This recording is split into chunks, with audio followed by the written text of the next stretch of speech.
Okay, so welcome all of you guys in today's class. आज आपका transfer pricing का last class है. ठीक है. Finally your TP is going to end. Transfer pricing आज अपना लास्ट क्लास है. मैं रिक्वेस्ट करूंगा एक बार आप अपना इंस्टीट्यूट का मटेरियल को ओपन करेंगे. आप एक बार अपने अपने इंस्टीट्यूट के मटेरियल को, आईसीएमआई के मटेरियल को ओपन करेंगे.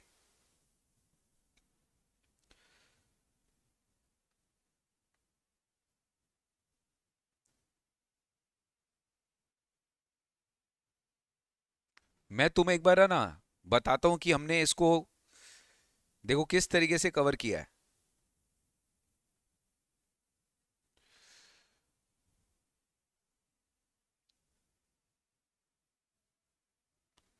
स्टार्टिंग से आओ एकदम.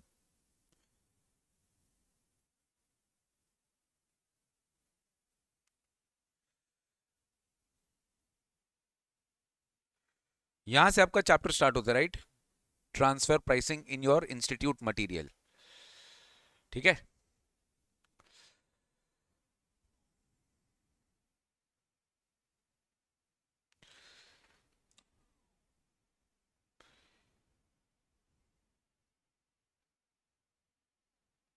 ये देखा आपने introduction.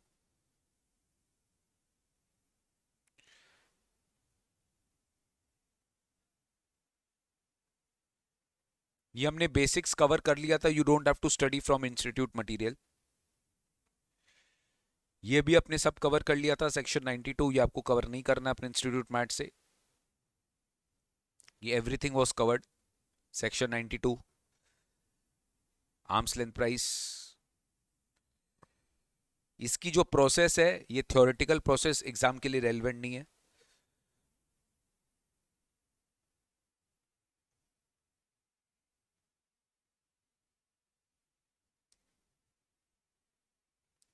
Meaning of international transaction has been covered. 92B. Deemed international transaction has been covered. Specified domestic transaction has been covered. ALP का determination has been covered.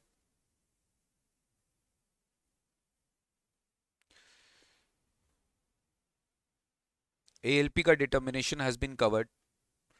Reference to transfer pricing officer has been covered. 92CA. Next आ जाता है advance pricing agreement. 92CC has been covered.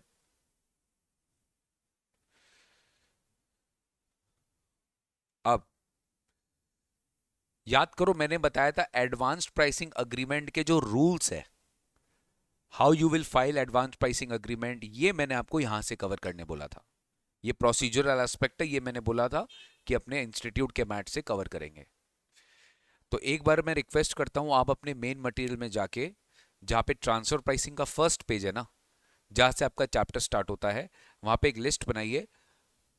Portions which needs to be covered from ICMI material बनाइए.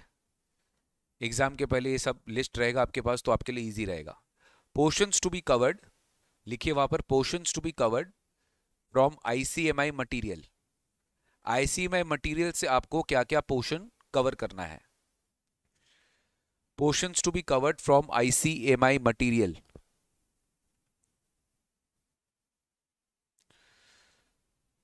तो वहां पे पहला point लिखेंगे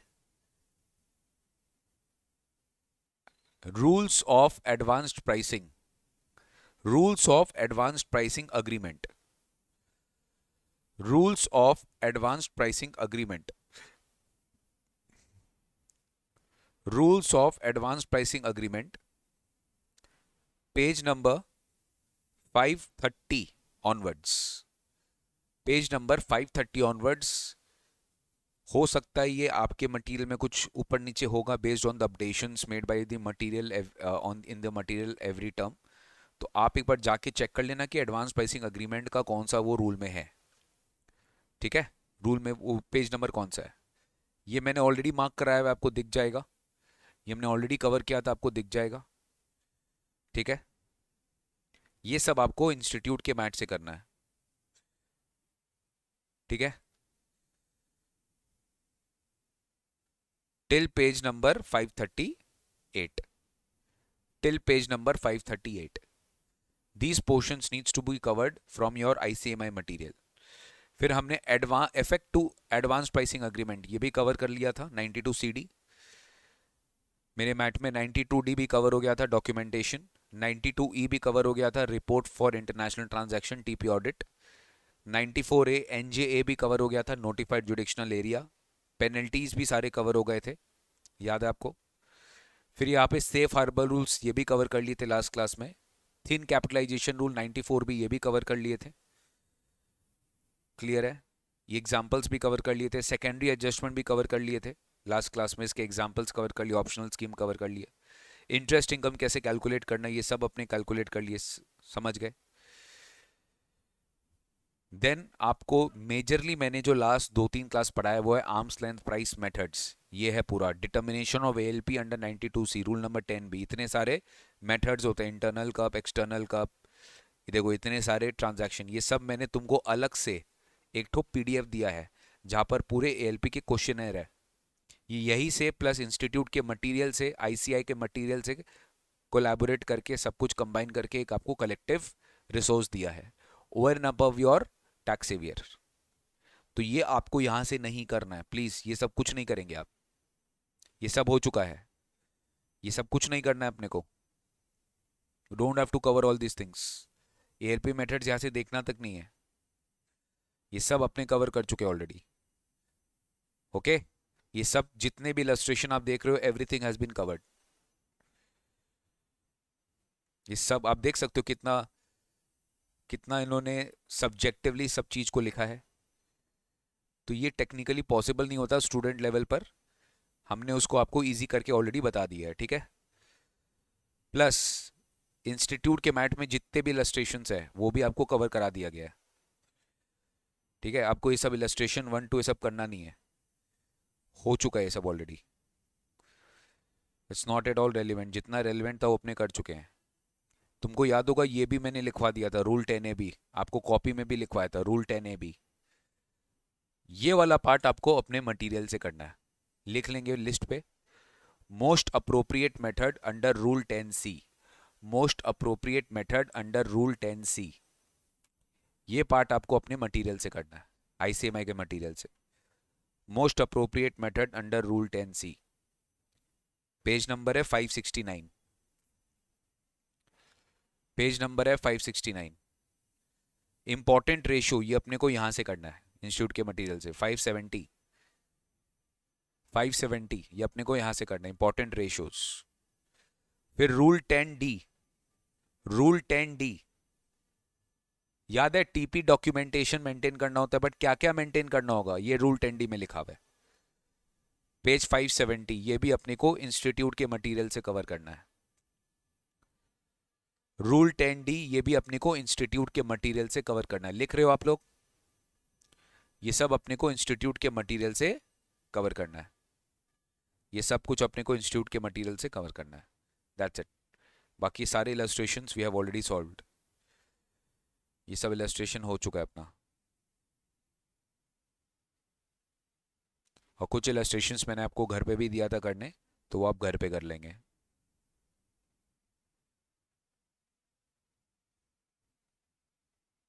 बस चैप्टर ओवर।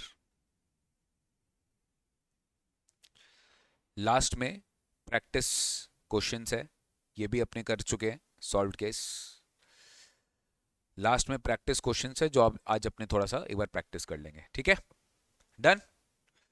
यहाँ पे कहीं पे भी रेंज कॉन्सेप्ट के बारे में इंस्टीट्यूट ने कवर नहीं किया है, बट वो मैं आपको एडिशनली करा दूंगा, ठीक है। लास्ट पॉइंट लिख लीजिए रेंज कॉन्सेप्ट, लास्ट पॉइंट लिख लीजिए range concept to be covered additionally, range concept to be covered additionally under rule 10CA, range concept to be covered additionally under rule 10CA।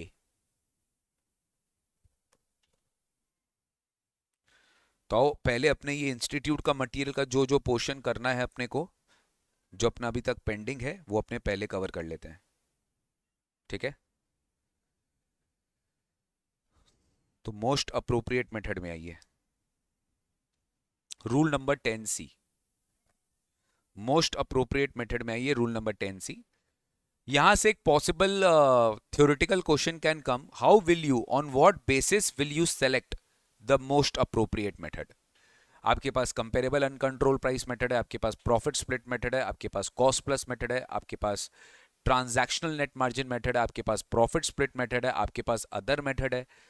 How will you choose the most appropriate method? So this is given in rule number 10C। इसका provision rule number 10C में दिया हुआ है। आइए पढ़ते हैं, इसको खाली रीड करना है अपने को, ठीक है ना। The most appropriate method shall be the method which is best suited to the facts and circumstances of each particular international transaction or specified domestic transaction। मतलब कि you will have to check the fact, you will have to check the circumstance of every particular international transaction, of every particular specified domestic transaction। यानी कि अगर आप 10 transactions में 10 international transaction enter किए हैं तो आपको 10 को 10 इंडिविजुअली चेक करना पड़ेगा, 10 का इंडिविजुअल फैक्ट्स चेक करना पड़ेगा, and accordingly you will decide based on the facts and circumstances of each transaction as to which method is best suited, which method is best suited considering the facts and circumstances, and which provides the most reliable measure of the arm's length price in relation to the international transaction or specified domestic transaction। तो यहां पर अपने को क्या करना है, best suited method देखना है, अपने को बेस्ट सूटेड मेथड देखना है, और अपने को मोस्ट रिलायबल मेजर देखना है ऑफ आर्म्स लेंथ प्राइस। अपने को क्या देखना है, मोस्ट रिलायबल मेजर देखना है of arms length price, that which method will give the most reliable, or rather you can say most accurate or fair basis of measurement of arm's length price। तो in selecting the most appropriate method, which of the following factors will be taken into account? आपको ये सारे जो factors है ये आपको account for करना पड़ेगा to determine the arm's length price। तो देखो सबसे पहले अपने बात करते हैं nature and class, बस इतना याद रखिए होगा, nature and class of the international transaction. देखो गाइज मैं बार बार दोनों का नाम नहीं लूंगा, जब इंटरनेशनल ट्रांजैक्शन बोल रहा हूं by default it means SDT also, ठीक है ना। स्पेसिफाइड डोमेस्टिक ट्रांजैक्शन का भी बात करेगा, इंटरनेशनल ट्रांजैक्शन का भी बात करेगा। फर्स्ट मेथड में आज फर्स्ट नेचर आपको चेक करना पड़ेगा, उस फर्स्ट जो फैक्टर है that is nature and class of the transaction, की रॉयल्टी की पेमेंट है, कि इंटरेस्ट की पेमेंट है, कि कोई सर्विसेज दे रहा है, कि कोई सर्विसेज परचेज कर रहा है, और किस सर्कमस्टांसेस में पे कर रहा है, मशीनरी इंपोर्ट कर रहा है, मशीनरी एक्सपोर्ट कर रहा है। Nature of the transaction, class of the transaction आपको चेक करना पड़ेगा, ठीक है। नेक्स्ट, अच्छा इसमें कंट्री भी बहुत इंपॉर्टेंट रोल प्ले करता है, कि आप अगर मान लो मलेशिया से परचेस कर रहे हो तो इंडिया का मलेशिया के साथ बहुत अच्छा ट्रेड रिलेशन है, तो आपको कंपेरेबल भी अगर खोजना है तो आपको इंडिया मलेशिया के बीच में जो ट्रांजैक्शन है वही कंपेरेबल खोजना पड़ेगा, आप किसी और कंट्री का कंपेरेबल नहीं खोज सकते। I hope you understood. So you will have to check the facts and circumstances of each international transaction। Number 2, the class or classes of associate enterprises, the class or classes of associate enterprises entering into the transaction and the functions performed by them, taking into account the assets employed or to be employed and risk assumed by such enterprises। जो कि आपको याद होगा guys, हम लोग जब भी question किए हैं आप देखोगे technological support is given, business risk has been taken by other associate enterprise. तो मान लो कि आपको मैं कोई सर्विस दे रहा हूं, ठीक है, I am giving you a services, you are my associate enterprise. इस सिचुएशन में वारंटी आप खुद कर रहे हो, आफ्टर सेल आप खुद कर रहे हो, मैं आपको कोई सर्विस दे नहीं रहा हूं, बट सिमिलर ट्रांजैक्शन में ऐसा नहीं हो रहा है, तो that can not be the most appropriate method, that can not be the most appropriate method. So we will have to check कि द एसोसिएट एंटरप्राइजेस के बीच में जो रिलेशनशिप है, okay, that should be taking into account the assets employed. आज मान लो मेरा asset का क्राइटेरिया है और आपका एसेट का जो क्राइटेरिया है वो सिमिलर ट्रांजैक्शन के साथ मैच होना चाहिए, ठीक है, वो सिमिलर ट्रांजैक्शन के साथ मैच होना चाहिए। Availability, coverage and reliability of data, very very important भाई। आज मान लो कि प्रॉफिट स्प्लिट मेथड आप लगाने चले हो और आपको यही नहीं पता कि सर इन दिस सिचुएशन की what is the actual contribution of individual enterprise. याद होगा ना, एक जॉइंट वेंचर का ट्रांजैक्शन है तो वहां पे इंडिविजुअल अपन को पता होता है कि कॉस्ट क्या है, और अपने को ये भी पता होता है कि एक्चुअल मार्कअप क्या होना चाहिए, ठीक है, और अपने को ये भी पता होना है वो होता है कि एक्चुअल मार्कअप हुआ क्या है, ठीक है। तो in this situation may be you don't have enough data. आप रीसेल प्राइस मेथड लगाने चले हो, रीसेल प्राइस मेथड में आपको अनरिलेटेड पार्टी वाला एक्चुअल सेल वैल्यू पता होना चाहिए, आपको जीपी मार्जिन पता होना चाहिए, आपको पता ही नहीं है. So if there is no data या फिर that data is not reliable, that data is not available और कवर्ड, देन डेफिनेटली ये भी एक इंपॉर्टेंट फैक्टर होता है for application of the method. ये भी एक इंपॉर्टेंट फैक्टर होगा sir. Degree of comparability between international transaction and the uncontrolled transaction. ठीक है, आई होप यू अंडरस्टूड कि कितना हद तक वो सेम है. That is also an important factor, कितना हद तक वो सेम है. If there is functional differences, if there are functional components, एक आप रॉयल्टी पेमेंट कर रहे हो सॉफ्टवेयर के लिए, एक आप रॉयल्टी पेमेंट कर रहे हो बुक्स के लिए, तो ये तो यार बहुत फर्क है यार.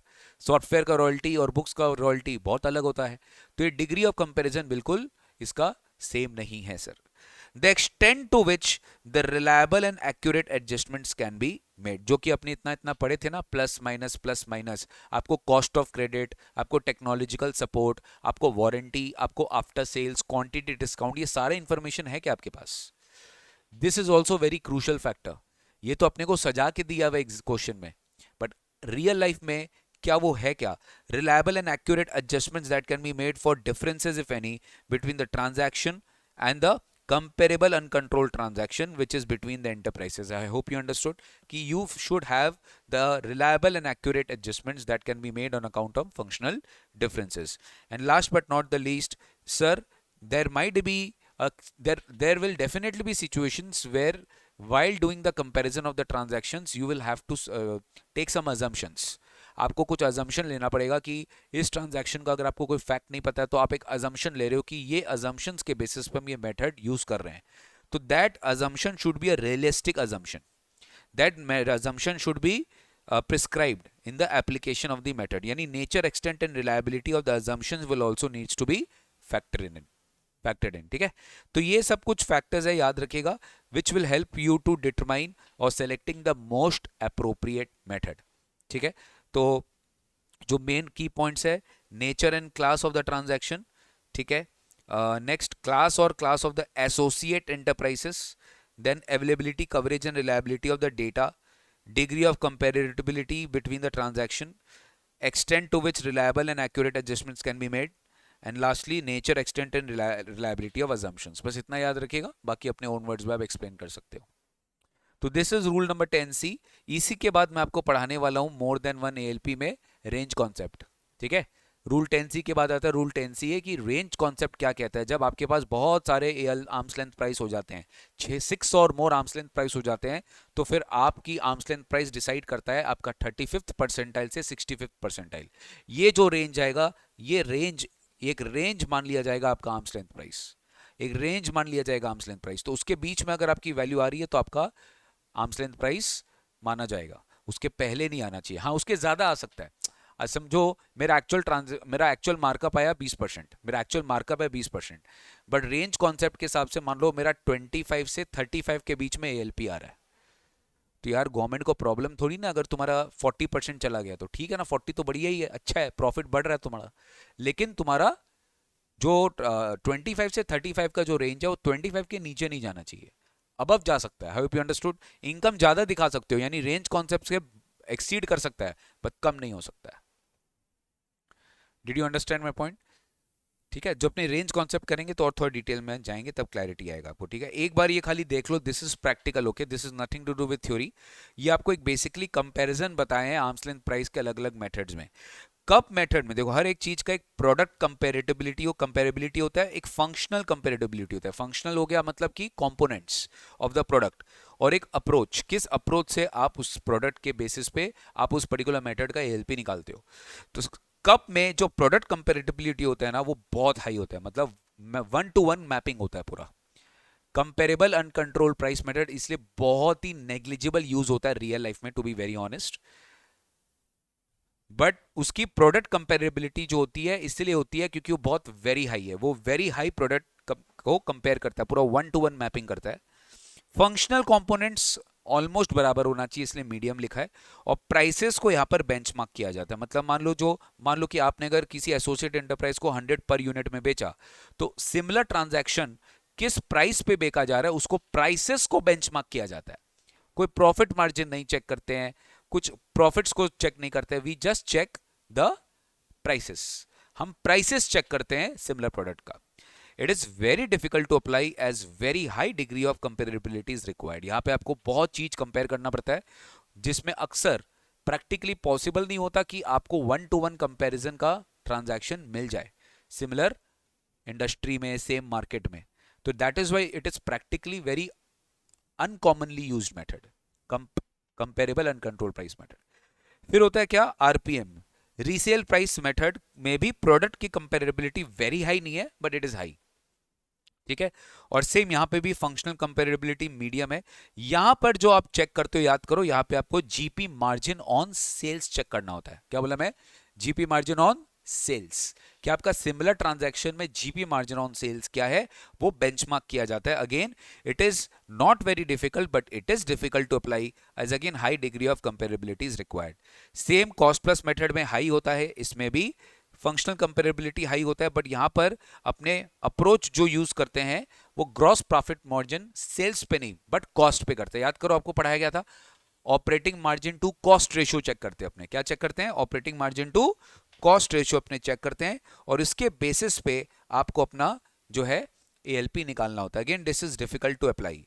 प्रॉफिट स्प्लिट मेथड तो खैर प्रोडक्ट कंपेरेबिलिटी इतना बहुत ज्यादा हाई नहीं होता, क्योंकि यहां पर हमें ट्रांजैक्शन जो चेक करना होता है, हमें एक वेंचर का ट्रांजैक्शन चेक करना होता है। इसमें फंक्शनल कंपेरेबिलिटी हाई होता है। इसकी जो अप्रोच होती है वो प्रॉफिट मार्जिन्स के ऊपर बेस्ड होता है, और यहाँ पे भी ये कॉम्प्लेक्स मेथड है और बहुत कम यूज होता है बिकॉज ये स्पेशल ट्रांजैक्शंस में यूज होता है। The most commonly used method, ये आपके एमसीक्यू में आ सकता है, it is TNMM, transactional gross profit margin नहीं बोल रहा है, नेट मार्जिन बोला है, नेट मार्जिन, ठीक है। ट्रांजैक्शनल नेट मार्जिन मेथड में product comparability is medium but functional comparability is very high. मतलब सिमिलर इंडस्ट्री के प्लेयर्स आपको लेने पड़ते हैं। यहाँ पे नेट प्रॉफिट मार्जिन चाहिए होता है, और it is the most commonly used method as per the practice, ठीक है। ट्रांजैक्शनल नेट मार्जिन मेथड में मैं आपको सबसे मेन बात बताता हूं, वो 1-to-1 मैपिंग नहीं करता है। मान लीजिए मैं सीमेंट मैन्युफैक्चरिंग कंपनी हूं, ठीक है, और मैं देखूंगा कि मेरे से मिलते जुलते और कितने कंपनी है जो सीमेंट मैन्युफैक्चरिंग कर रहे हैं, उनका नेट प्रॉफिट मार्जिन क्या आ रहा है।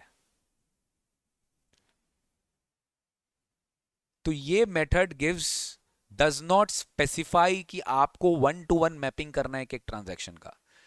ये बोलेगा कि अगर आपका ओवरऑल नेट मार्जिन भी इक्वल हो गया या अप्रोक्सीमेटली क्लोजर हो गया तो एएलपी मान लेंगे।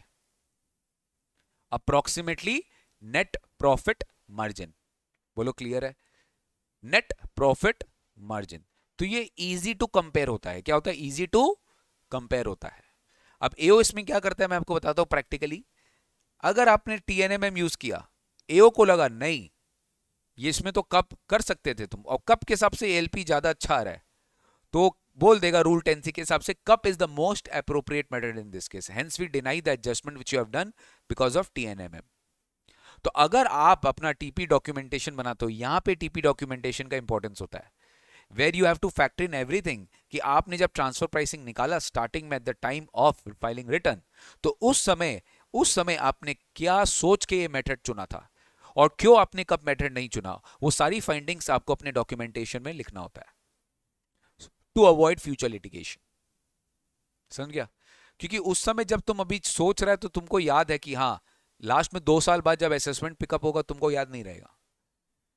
तो उस समय टीपी डॉक्यूमेंटेशन में you give a alibi that why we did not use the cup method, why the cup method is not possible, and why TNMA method is only possible, ठीक है। एक just a glance through for your MCQs. Important ratios आपके MCQ में आया हुआ है, ठीक है। ये कुछ रेशियोज चेक किया जाता है फॉर कंपेरेबल्स। एक होता है कॉस्ट कवर रेशियो, एक होता है रिटर्न ऑन एसेट रेशियो, और एक होता है बेरी रेशियो, ठीक है। MCQs, cost cover ratio, return on assets ratio and Berry ratio.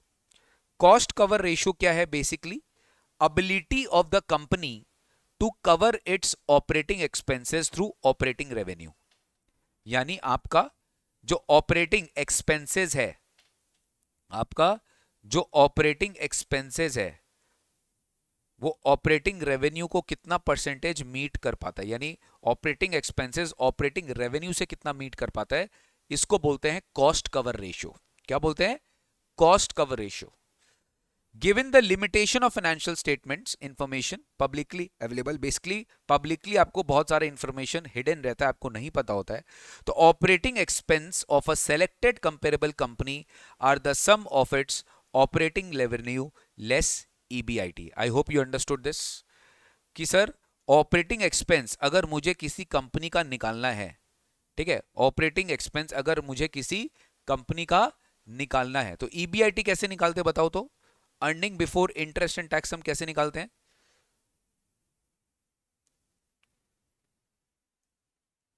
तो यहां पर बोलेगा कि अगर आपको उसका ईबीआईटी दिया है और आपको ऑपरेटिंग रेवेन्यू दिया है तो आप ऑपरेटिंग एक्सपेंस निकाल सकते हो। तो ऑपरेटिंग एक्सपेंस क्या होगा? Operating revenue minus EBIT. Operating revenue minus EBIT, earning before interest and tax. तो बेसिकली ये बोला जा रहा है, बस इतना ध्यान रखिएगा, बहुत ज्यादा रिलेवेंट नहीं है।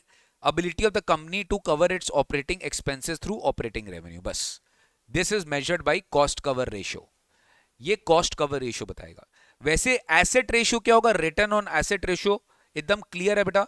जितना रुपया का तुम एसेट इन्वेस्ट कर रहे हो, तुम कितना ईबीआईटी जनरेट कर पा रहे हैं, तुम कितना ईबीआईटी जनरेट कर पा रहे हैं। तो अमाउंट ऑफ ईबीआईटी पर रूपी ऑफ असेट इन्वेस्टेड। तो यहां पर क्या हो गया मेरा? Earning before interest and tax divided by total assets, divided by total assets. तो ईबीआईटी मैं कितना जनरेट कर पा रहा हूं considering the total assets. This is a profitability ratio, ठीक है। ये कॉस्ट रेशियो था, ये प्रॉफिटेबिलिटी रेशियो है, measuring companies operational efficiency, that is how effectively the asset have been deployed by the company. मतलब असेट को कितना बेहतरीन तरीके से यूज किया जा रहा है टू जनरेट ईबीआईटी। तो ये क्या है? एक तरह का प्रॉफिट रेशियो है, return on asset ratio. But cost cover क्या है? कि आप अपने ऑपरेटिंग रेवेन्यू से कितना अच्छे से कॉस्ट को मीट कर पा रहे हो, that is operating expense. Just MCQ, rather कुछ भी यहां से आपको आना पॉसिबल नहीं है। नेक्स्ट बेरी रेशियो में आते हैं, ये भी एग्जाम में आया हुआ है। बेरी रेशियो आता है, ये सर्विस इंडस्ट्री के लिए बेसिकली यूज किया जाता है। किसके लिए? Service industry. बेरी रेशियो क्या है sir? Berry ratio is the ratio of gross profit to operating expenses. ठीक है, यहां पर क्या बात कर रहा है? यहां पर बात कर रहा है gross profit to operating expenses. मतलब तुम जो ऑपरेटिंग एक्सपेंस कर रहा है उससे तुम कितना ग्रॉस प्रॉफिट को कमा पा रहा है। ठीक है, तुम कितना ग्रॉस प्रॉफिट कमा पा रहा है, ये मेजर करता है Berry ratio. It measures the return on the operating expense. ठीक है, ऑपरेटिंग एक्सपेंस में आपको कितना रिटर्न मिल रहा है, as the functions performed by the tax payers are often reflected in the operating expense. ठीक है, अल्टीमेटली जो आप कम कर रहे हो वो आपके ऑपरेटिंग एक्सपेंसेस में रिफ्लेक्ट करेगा। And this ratio will help us to determine the relationship between the income which I am earning, that is my gross profit, and relatively with the operating expenses which I am incurring.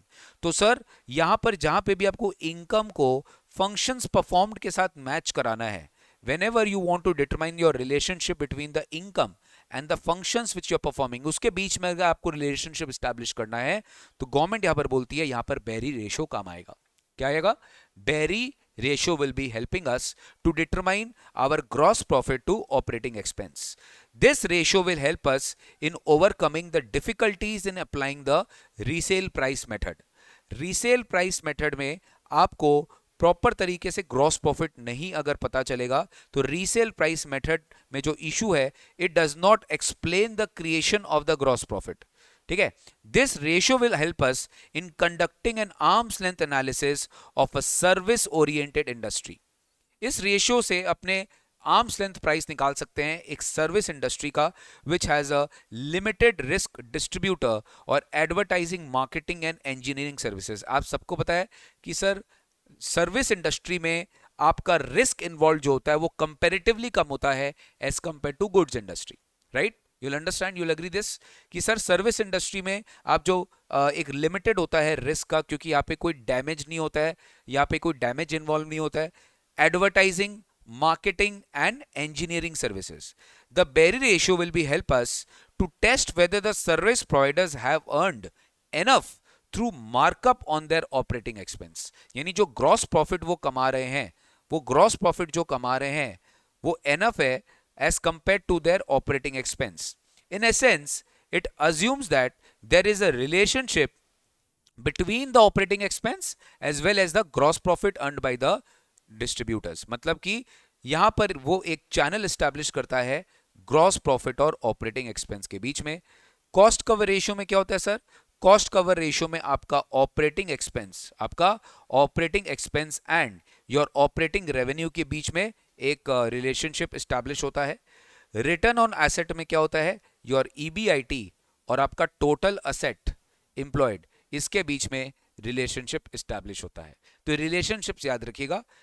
Relationship से अपने को याद रहेगा कि हाँ किसके किसके बीच में we will actually do the relationship. मतलब यहां पर आपका जो रिलेशनशिप आ रहा है वो ग्रॉस प्रॉफिट और ऑपरेटिंग एक्सपेंस के बीच में रिलेशनशिप आ रहा है. And it is commonly used in the service industry.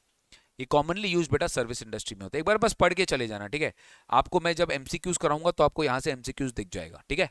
I am going to do MCQs towards the completion of this syllabus, क्योंकि एमसीक्यू तब करा जाएगा जब आपका इकट्ठा सारा चैप्टर्स हो जाएगा, तब एक साथ अपने एमसीक्यूज का जबरदस्त प्रैक्टिस करेंगे सर, ठीक है ना. नेक्स्ट आ जाओ. एक बार खाली रीड करना है अगेन. ये सारे क्वेश्चन है ना ओल्ड सिलेबस में बहुत आता था. जब ओल्ड सिलेबस में तुम्हारे एग्जाम में ना एक क्वेश्चन आता था 16 मार्क्स का, मुझे आज भी याद है. 4 क्वेश्चंस पूछा जाता था आउट ऑफ 5. 4 इंटू 4 16. उसमें शॉर्ट नोट्स आता था और वो कहीं से भी रैंडम शॉर्ट नोट आ सकता है. Write a short note on ICDS, write a short note on TP documentation, write a short note on Berry ratio. But new syllabus में ऐसा सवाल नहीं आता. न्यू सिलेबस में दे विल गिव यू एकदम ट्रेंड के हिसाब से. और ट्रेंड क्या है? ट्रेंड पूरा प्रैक्टिकल है plus case study based question है, ठीक है.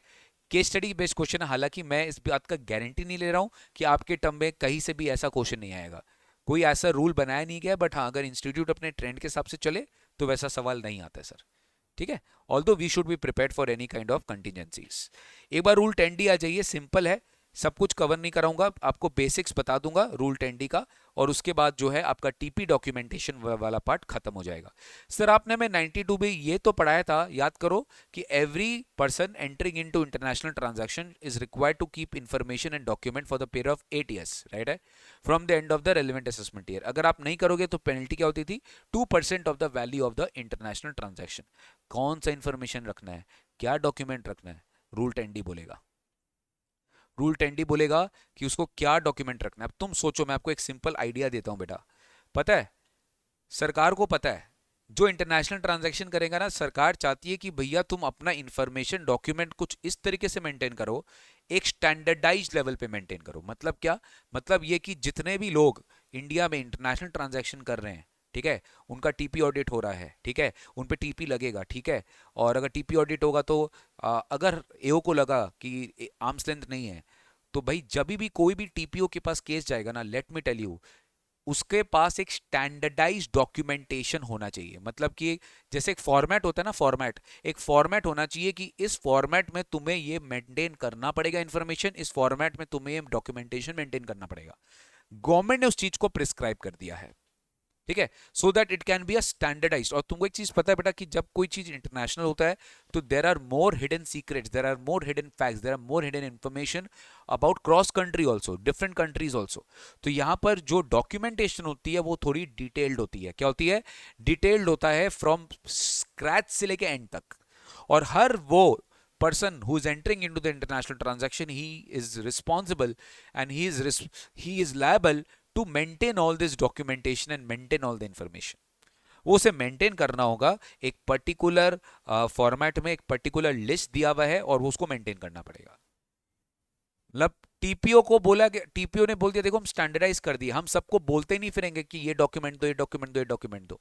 हमने असेसमेंट के लिए बुला लिया तो तुमको ये सारा डॉक्यूमेंट्स हमें लेकर आना पड़ेगा. उसके बाद अगर हमें लगा तो हम और मांग सकते हैं. But this is the bare minimum document और information which you need to maintain. Understood? हाँ, स्टार्ट करते हैं. Information documents to be maintained under section 92D. every person who has entered into the international transaction shall, मैं SDT बार बार नहीं बोल रहा हूं, shall keep and maintain the following information and documents. ठीक है, स्टार्ट करते हैं. जो हाईलाइट कर रहा हूं उसी को आप करिएगा. Description of the ownership structure of the SSC. Description of the ownership structure of the SSC. बात समझ में आ गई होगी. ओनरशिप स्ट्रक्चर मतलब क्या? Share holding pattern. ठीक है, कि जो एसएससी है उसका शेयर होल्डिंग पैटर्न क्या है. ठीक है, और वो अदर एंटरप्राइजेस के साथ कैसे कनेक्टेड है, how it is associated with other enterprise. ठीक है, जिसके साथ भी वो इंटरनेशनल ट्रांजेक्शन कर रहा है उसका उसमें कितना परसेंटेज होल्डिंग है। ठीक है, तो यहां पर हमें क्या बताना होता है, हमें बताना होता है description of the ownership structure of the SSC. ठीक है, विद डिटेल्स ऑफ शेयर्स और other ownership held by other enterprise. ठीक है, बेसिकली यहां पर आपको ओनरशिप स्ट्रक्चर बताना पड़ेगा।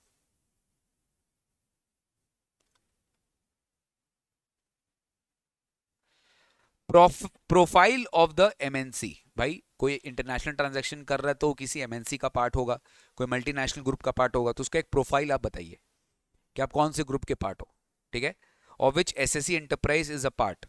आई होप यू अंडरस्टूड। जिसका एसएससी एक पार्ट है, मान लो अगर वो किसी फॉरेन कंपनी जो कि एमएनसी है, ब्रांड है, अगर उसका पार्ट है, ठीक है, वो पीएनजी का पार्ट है, वो नेस्ले का पार्ट है, ठीक है, वो किसी पर्टिकुलर फॉरेन ब्रांड का पार्ट है जो कि वो इंडिया में प्रेजेंट है और इंडिया में इंटरनेशनल ट्रांजैक्शन कर रहा है, तो आपको उस एमएनसी का जिसके आप पार्ट हो, you will have to submit a profile. आपको उसका एक प्रोफाइल भी सबमिट करना पड़ेगा along with the name, address, legal status and the country of tax residence of the each of the enterprises comprised in the group. बहुत important है कि उस एमएनसी का पूरा स्ट्रक्चर बताइए, उस एमएनसी में कौन कौन इंडिविजुअल एंटरप्राइज है, कौन कौन से कंट्री के वो रेसिडेंट है, कौन कौन क्या क्या उनका नाम है कंपनी का, क्या क्या उनका एड्रेसेस है, सब चीज गवर्नमेंट को डिटेल में जानना है।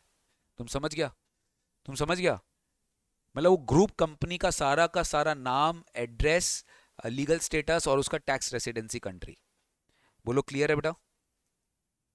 हाँ, a broad description of the business. क्या बिजनेस करते हो आप पहले ओनरशिप पैटर्न बताए, फिर आप एमएनसी का प्रोफाइल बताए। Now a broad description of the business of the SSC and the industry in which the SSC operates. Cement में है, सर्विस में है, इलेक्ट्रॉनिक गुड्स पे है, टेक्सटाइल्स पे है, क्या है, किस इंडस्ट्री में you are there, and the business of the associate enterprise within whom the SSC has transacted. और एसोसिएट एंटरप्राइज का क्या बिजनेस है और आपका बिजनेस क्या है, दोनों का बिजनेस के बारे में बताइए, आपको वो मेंटेन रखना पड़ेगा सर। ठीक है, next, nature and terms including prices of the international transaction entered into which the associate enterprise. Basically आपने किस प्राइस पे आपने ट्रांजैक्शन किया है अपने एसोसिएट एंटरप्राइज के साथ। ठीक है, आपको उसका टर्म्स, उसका नेचर रिकॉर्ड में रखना पड़ेगा, प्लस आपको वॉट एवर प्रॉपर्टी, मान लो कोई गुड्स आपने ट्रांसफर किया है, कुछ सर्विस आपने प्रोवाइड किया है, कितना वैल्यू का आपने सर्विस दिया है, कितने वैल्यू का ट्रांजैक्शन दिया है, गाइस सब कुछ आपको मेंटेन करना पड़ेगा अपने टीपी डॉक्यूमेंटेशन में। इन्हें पढ़ते ही एओ को समझ में आ जाएगा कि अच्छा अच्छा ये।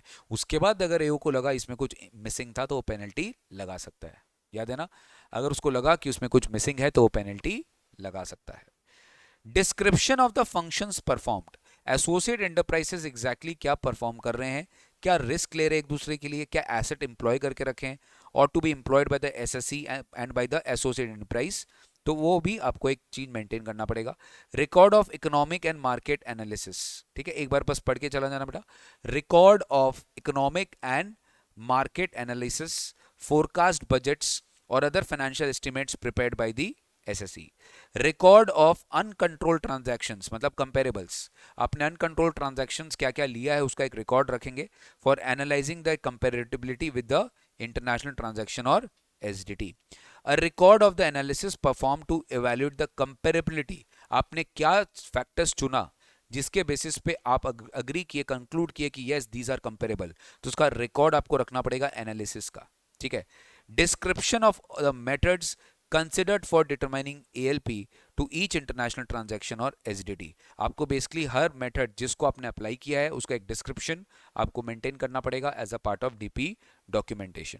ऑब्वियसली एक्चुअल वर्किंग जो आपने ALP का निकाला है उसकी आपको रिकॉर्ड रखनी पड़ेगी, including details of the comparable data and financial information used in applying the most appropriate method, the assumptions which you have taken, the policies which you have taken and the price negotiations which have critically affected the determination of ALP। अगर आपने ALP में कोई assumption लिया है, कोई तरह से आपने कोई पॉलिसी अप्लाई किया है, तो उसका भी आपको डिटेल अलग से रखना पड़ेगा। कुछ याद करो जो हम क्लास में किए थे with respect two plus minus, उसके सारे एडजस्टमेंट्स के details made to the transfer prices to align with the ALP determined under the rules will have to be kept on record. And any other information, data or document relating to the associate enterprise which may be relevant for determining ALP. क्या पता तुम्हारे exam में आ जाएगा mention any 5 records which needs to be kept by the SSC for TP documentation. तो आप इसमें से कोई भी 5 या 6 करके चले जाना, enough है. ठीक है, कोई भी 5 या 6 करके चले जाना, enough. ठीक है, डन. ये सब डीपी डॉक्यूमेंटेशन आपको रखना पड़ता है. अच्छा, अब ये इंपॉर्टेंट पॉइंट गाइस ये है कि यहां पर गवर्नमेंट ने एक 1 CR का लिमिट दे दिया, यहां पे भी एक 1 CR का लिमिट दे दिया. रूल बेस्ड लिमिट है. ये क्या लिखा है?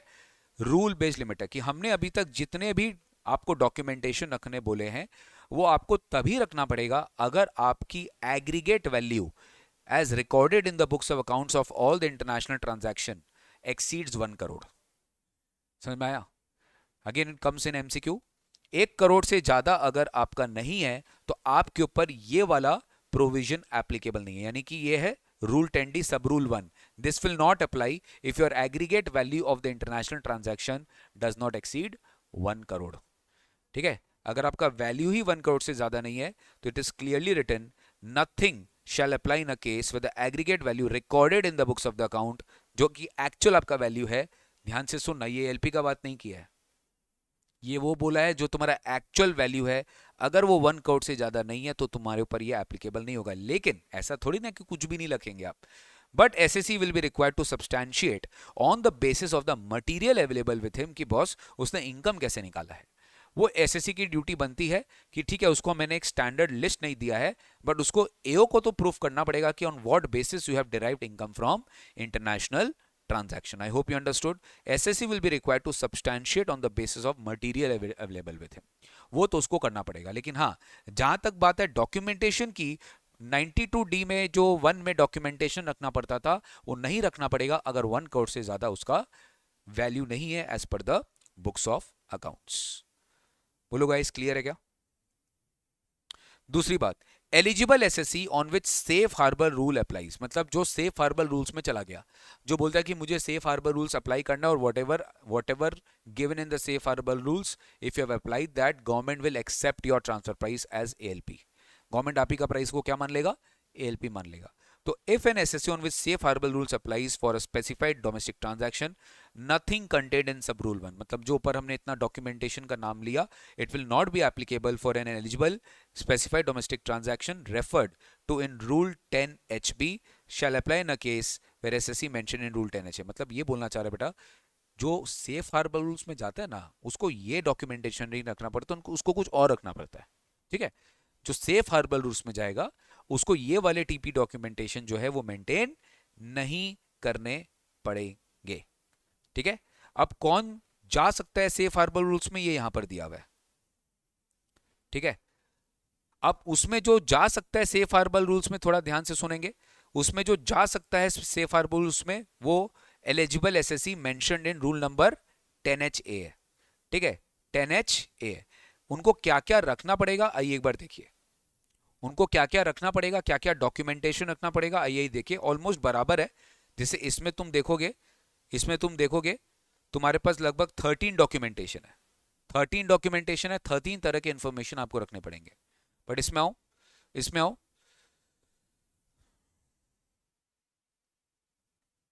Eligible SSC that is government company engage in the business of generation, supply, transmission और डिस्ट्रीब्यूशन ऑफ इलेक्ट्रिसिटी का बात कर रहा है.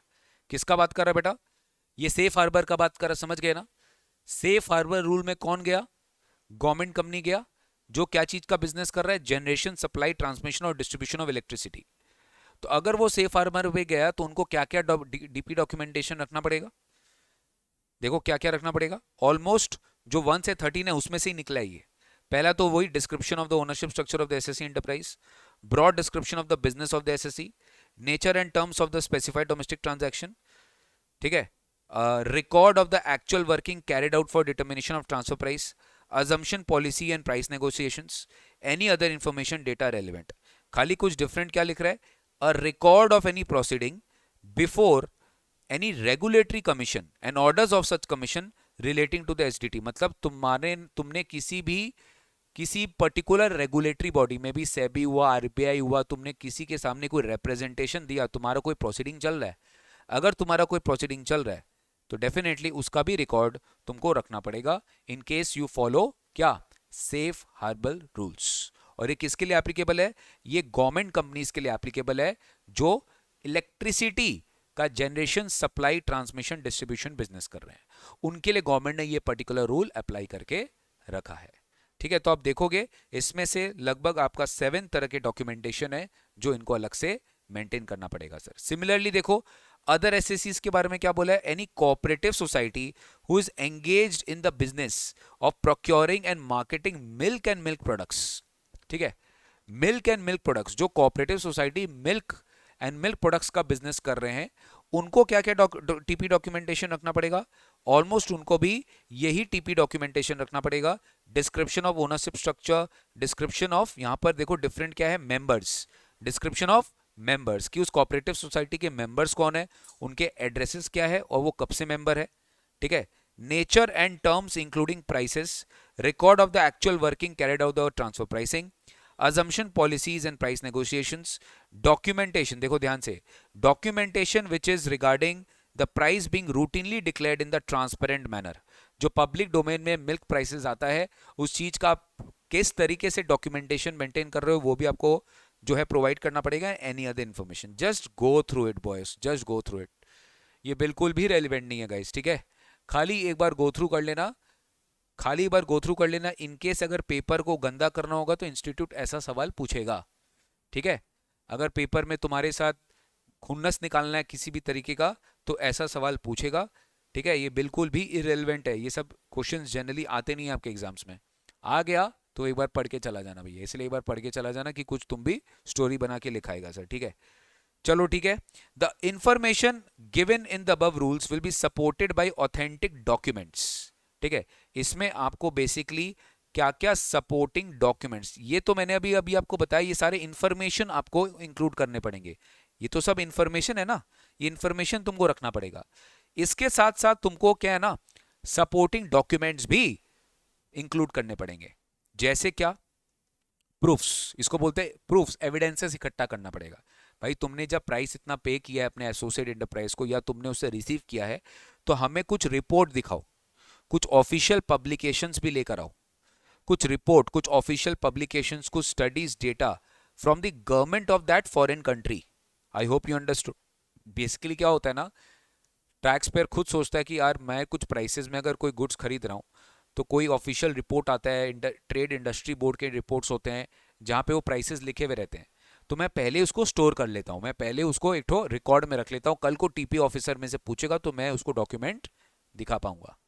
होता है ना, मैगजीन्स में हो गया, जर्नल्स हो गया। अच्छा, आपको पता होगा कि स्टेट गवर्नमेंट भी डेटा रिलीज करता है, ठीक है, कंट्री भी डेटा रिलीज करता है कि उनने कितना एक्सपोर्ट किया, कितना इंपोर्ट किया, क्या अप्रॉक्सीमेटली एवरेज प्राइसिंग थी। तो ये सब डिटेल्स जो है ये आपको पहले से ही एक्यूमुलेट करना पड़ेगा as a part of your DP documentation. Any market survey which you have done, any market research which is carried out, any technical publications brought out by institutions of national or international repute जैसे FICCI या Indian chambers of commerce industry, ये ऐसे boards होते हैं जो trade wise data भी publish करते हैं कि इस ट्रेड में, इस पर्टिकुलर क्रॉप में, इस पर्टिकुलर प्रोडक्ट में कैसे क्या बिजनेस हुआ, तो ये सारे रिपोर्ट्स आपको अपने पास रखने पड़ेंगे sir. Price publication including stock exchange and commodity market, commodity market में ट्रेडिंग हो रहा है, ठीक है, उसमें किस तरीके से प्राइसेस इन्फ्लुएंस हो रहा है तो वो भी आपको डेटा मेंटेन करना पड़ेगा। Published accounts and financial statements relating to the business affairs of the associate enterprise, आपके एसोसिएट एंटरप्राइजेस का बैलेंस शीट पीएल भी आपके पास होना चाहिए। Agreement and contract entered into with the associate enterprise, आपका जो भी अग्रीमेंट है जिसके बेसिस पे आप ट्रांजैक्शन कर रहे हो, उस अग्रीमेंट भी हमें चाहिए। Letters and any correspondent documents relating to any terms negotiated between the SSC, मतलब कोई भी आप लोग के बीच में कॉरेस्पॉन्डेंस हुआ है, मतलब तुम सोचो एवरी सिंगल डॉक्यूमेंट उन्होंने पहले प्रिस्क्राइब कर दिया कि हमको आपका सारा ऑडिट ट्रेल चाहिए, आपने कैसे बात की उनसे, सारा correspondent letters, everything everything should be fixed in the TP documentation. बस दैट्स इट, लास्ट में बस यही है सर कि the information whatever you will maintain it should as far as be possible be contemporaneous and should exist latest by the specified date. मतलब basically आपको अपने return filing due date तक ये सब अपना रेडी रखना है। कब तक? रिटर्न फाइलिंग ड्यू डेट तक आपको अपना रेडी रखना है सर, ठीक है। और ये सब में आपको जो इन्फॉर्मेशन डॉक्यूमेंटेशन है वो 8 ईयर्स तक मेंटेन करना होता है, ये एक स्टैंडर्ड रूल है, ठीक है। आपको 8 ईयर्स तक ये जो है मेंटेन करके चलना पड़ेगा अपना टीपी डॉक्यूमेंटेशन वाला पार्ट, ठीक है। तो लास्ट में अपने पढ़े कि टीपी डॉक्यूमेंटेशन में क्या आएगा। उसके पहले अपने पढ़े कि government company doing electricity business and cooperative society doing milk वाला बिजनेस, उनको क्या टीपी अलग से रखना है। और जनरल रूल क्या है, रूल 10D में, for you know taking control of all the TP documentation.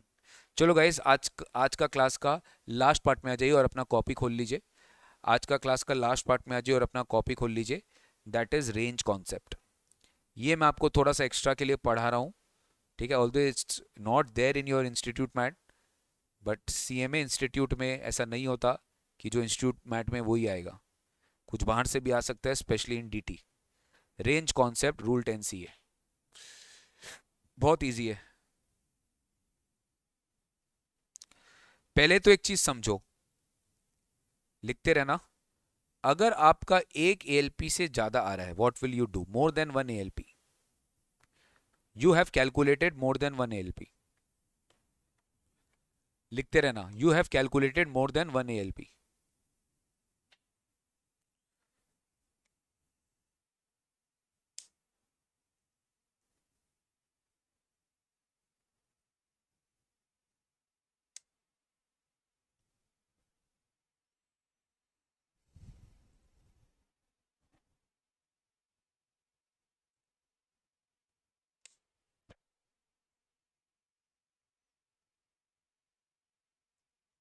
if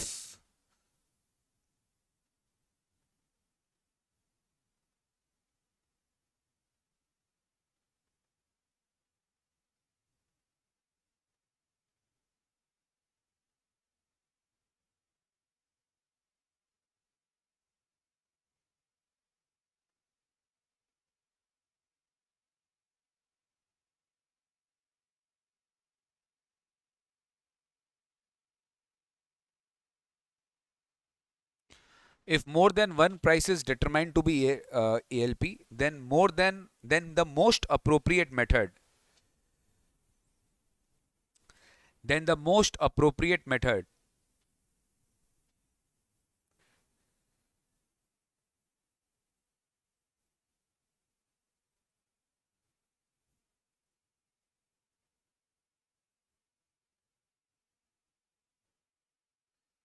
आपको in that case arithmetical mean निकालना पड़ेगा। क्या निकालना पड़ेगा? Arithmetical mean of such prices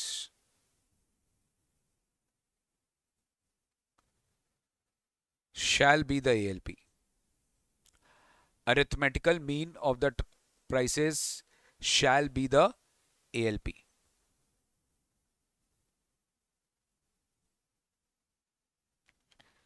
लेकिन आपको पढ़ाया गया था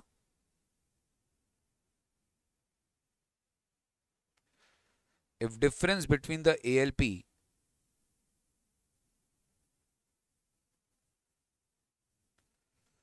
and transfer price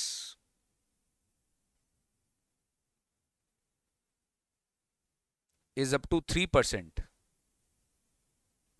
is up to 3%,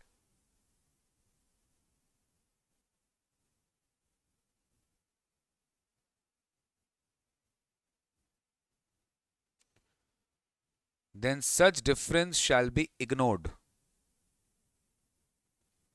Then such difference shall be ignored. ये difference आपको क्या करना पड़ेगा? Ignore करना पड़ेगा। An actual transfer price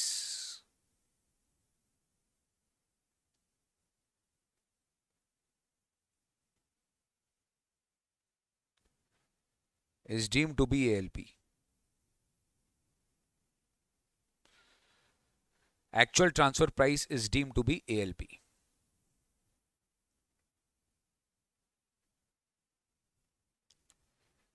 If difference is more than 3%,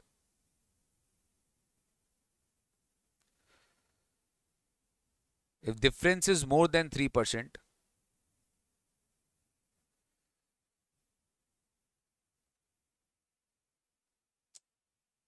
तब इसका कोई वैल्यू नहीं है।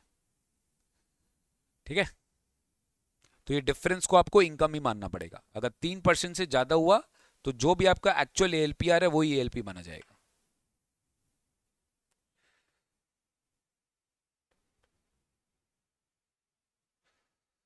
Will be considered to be the income.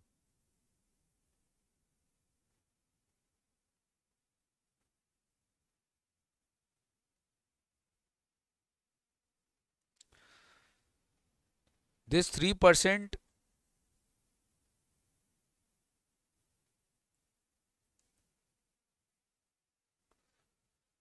will be 1% in case of those enterprises जो होलसेल ट्रेडिंग में है। किसमें है? होलसेल ट्रेडिंग मतलब जो होलसेलर है बेटा, जो क्या करते हैं, परचेज करते हैं, सेल करते हैं, परचेज करते हैं, सेल करते हैं, they are into wholesale trading. वो किसमें है? होलसेल ट्रेडिंग में। अब होलसेल ट्रेडिंग का भी एक डेफिनेशन है। ये सब आपके इंस्टीट्यूट के मैट में नहीं, आपको एक्स्ट्रा करा रहा हूं मैं। होलसेल ट्रेडिंग में भी एक डेफिनेशन है।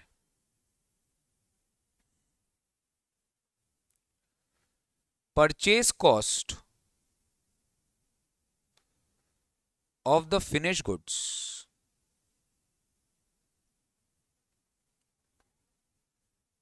is 80% or more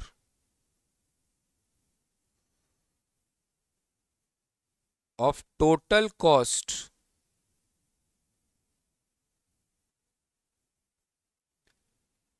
समझ गए?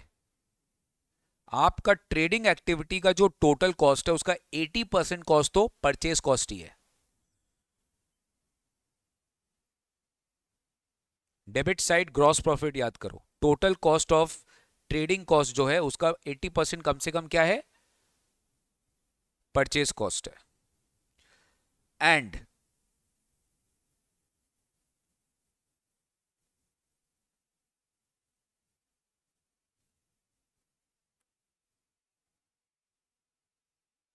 आपका जो एवरेज मंथली क्लोजिंग स्टॉक है वो 10% या लेस है of your sales, of your sales. मतलब आपका रोटेशन बहुत अच्छा है, आपका क्लोजिंग स्टॉक जो है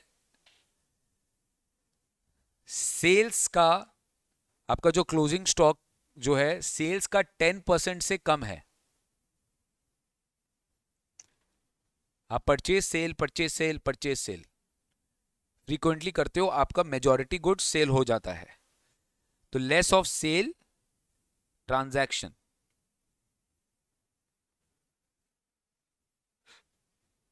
ऑफ ट्रेडिंग,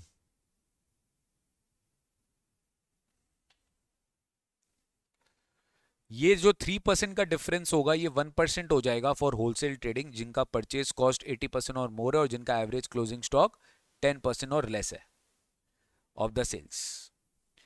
ठीक है सर, एक एग्जांपल देंगे, सिंपल है। अगर मान लो आपके पास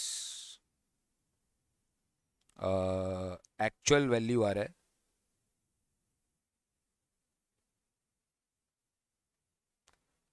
200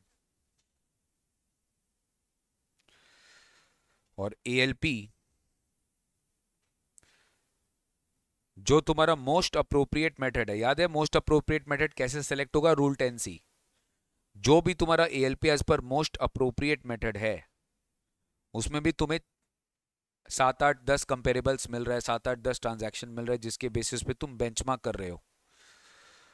तो मान लो तुम्हारा एएलपी तुम्हारे पास जो आया वो 4 एएलपी आया।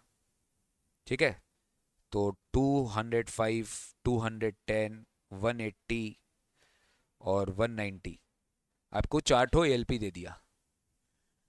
तो बताओ आपके लिए एएल अरिथमेटिकल मीन लेंगे आप, average of ALP how much?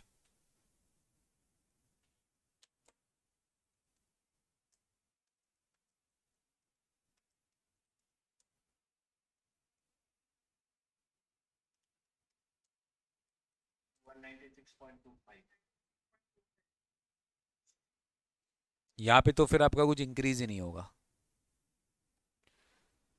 समझ गए आप? हाँ, बोलो, मुझे बताओ यहाँ पर टॉलरेबल लिमिट क्या था? अगर एएलपी एक परसेंटेज, अगर एएलपी एक वैल्यू तक आता तब भी आप एएलपी को तभी आप एक्चुअल वैल्यू को एएलपी मान लेते, तो क्या टॉलरेबल लिमिट था? बोलो क्या आएगा? 200 का 103% क्या होगा? 206। अगर मान लो ये आपका एवरेज 206 भी आ जाता ना, तो भी आप अपना 200 को ही क्या मान लेते? आर्म्स लेंथ प्राइस मान लेते। समझ में आया आपको? तभी भी आप 200 को क्या मान लेते? आर्म्स लेंथ प्राइस मान लेते। बोलो। तो मान लो अगर मैं यहाँ पे कुछ चेंज करूँ फिगर्स,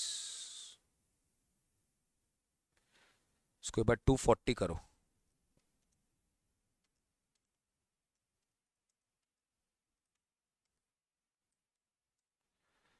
तो ये आ गया मेरा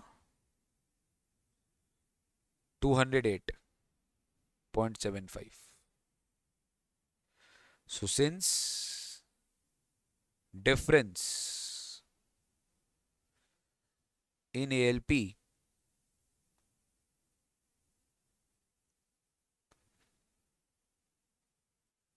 since the difference in this ALP and this actual transfer price,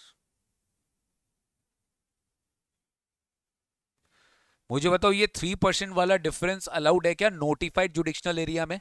नहीं, वहां अलाउड नहीं है। वहां ये 3% इग्नोर कर देना, वहां पे 3% का डिफरेंस भी लेना पड़ेगा। बट यहां पे अगर difference in ALP and actual transfer prices is is exceeding, यहां पर एक्सीड हो रहा है,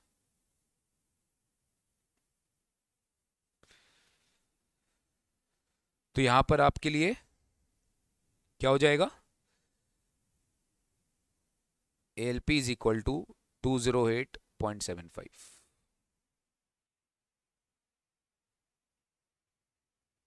ठीक है, बोलो, कोई डाउट? ये चीज समझ में आ गया? ठीक है, तो ये क्लियर हुआ अपने को। अब आ जाओ रेंज कॉन्सेप्ट।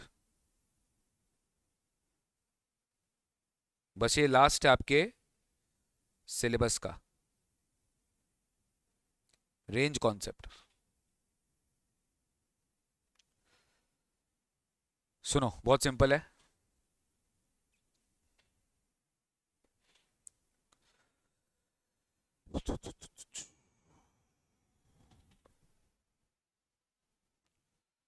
थोड़ा मैथमेटिक्स में चल रहे हैं अपने।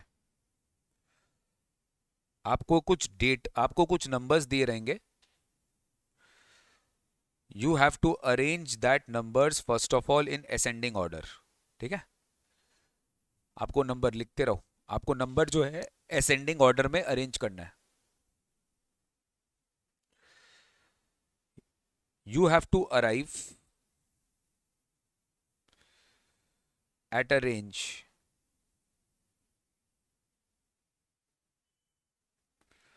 starting from you have to arrive at a range starting from 35th percentile to 65th percentile। आपको ये रेंज निकालना है बस।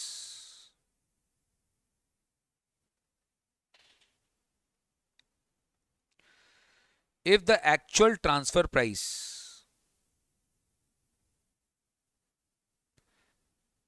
falls within this range, falls इस रेंज में अगर एक्चुअल ट्रांसफर प्राइस आया, समझ में आया आपको? मतलब अभी तक आपको बता रहे एलपी की एलपी की, मैं बोला नहीं, अभी तुम्हारे पास 10 एलपी है, रेंज निकाल लो पहले उसका 35th परसेंटाइल से 65th परसेंटाइल। अगर तुम्हारा एक्चुअल वैल्यू इसके बीच में फॉल कर रहा है तो जो भी तुम्हारा एक्चुअल वैल्यू है वो करेक्ट एलपी माना जाएगा। तो ये टैक्स पेयर के लिए एडवांटेज है। एग्जैक्टली एएलपी उतना निकालना पॉसिबल नहीं होता, उसके आसपास रहेगा 35th percentile to 65th percentile, down side 35th, upper side 65th। तो we will deem if actual transfer price falls within the range, it will be deemed to be ALP, वो ALP मान लिया जाएगा। बोलो क्लियर है? और अगर मान लो नहीं होता, if actual transfer price does not fall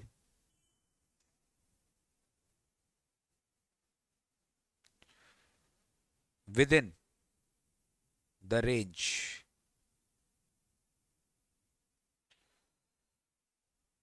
range ध्यान से सुनोगे बेटा, रेंज में नहीं गिरा मेरा ट्रांसफर प्राइस, बट बेटा तुम्हारा एएलपी तो एक नंबर ही होगा ना, एएलपी एक रेंज तो नहीं हो सकता। अल्टीमेटली गवर्नमेंट को तुम्हारे एक आर्म्स लेंथ प्राइस एक तो निकालना ही होगा। तुमको रेंज दिया तुम्हारे बेनिफिट के लिए कि तुम्हारा ट्रांसफर प्राइस इसके आसपास गिरा, इस रेंज में गिरा, एएलपी मान लेंगे तुम्हारा transfer price. But what if मेरा ट्रांसफर प्राइस गिरता ही नहीं है, मेरा उस रेंज में है ही नहीं, तब गवर्नमेंट बोलेगी उस रेंज का जो मीडियन होगा, क्या होगा? बेसिकली उस मीडियन, जो उस डेटा सेट का मीडियन होगा, जैसे आपने डेटा सेट का 35th 65th परसेंटाइल निकाला, वैसे ही उस डेटा सेट का जो मीडियन होगा ना, वो उसका आर्म्स लेंथ प्राइस होगा। उसका क्या होगा? आर्म्स लेंथ प्राइस होगा। What if it doesn't come with in the range, अगर वो रेंज में नहीं आया। मीडियन मतलब सबको पता है 50%, बीच में। मीडियन मतलब क्या? बीच में। मतलब तुम सोचो, जो तुम अभी तक, अगर मैं ये लाइन रेंज बनाऊं, अगर मैं लाइन रेंज बनाऊं, तुम अभी 35th से 65th कैलकुलेट कर रहे थे, राइट?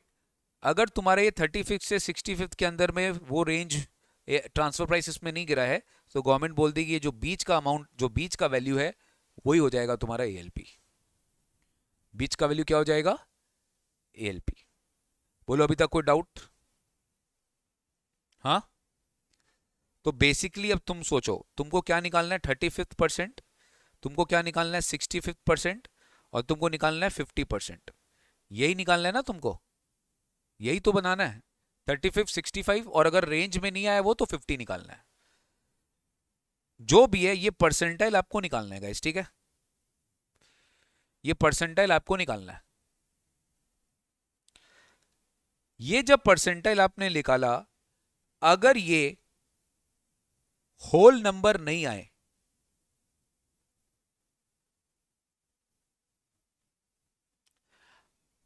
तो क्या होगा? और अगर ये होल नंबर आया तो क्या होगा? अगर ये होल नंबर नहीं आया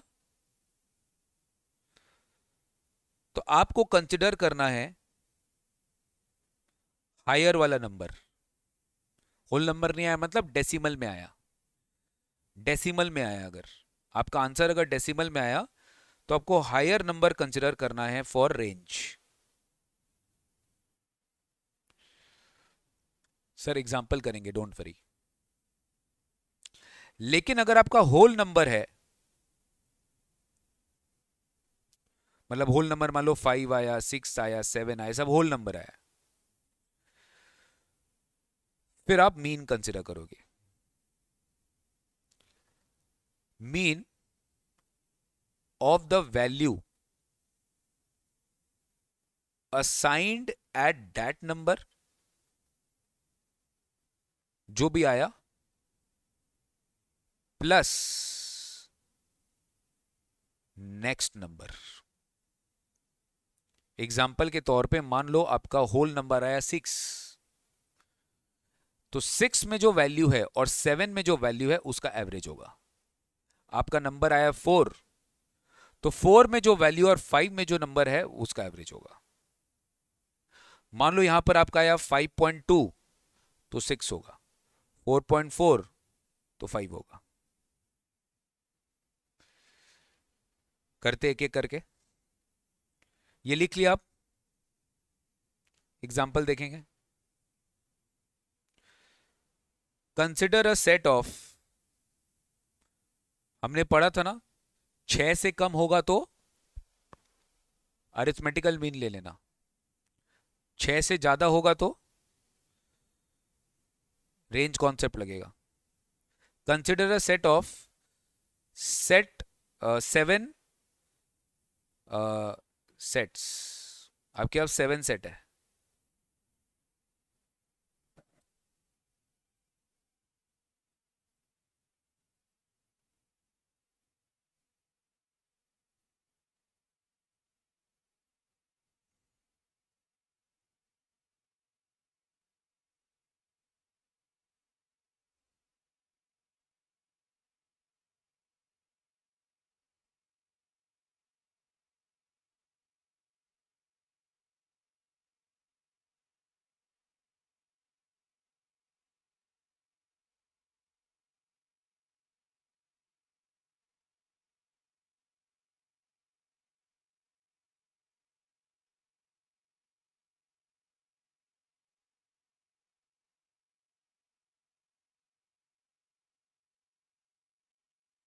ये सेट है।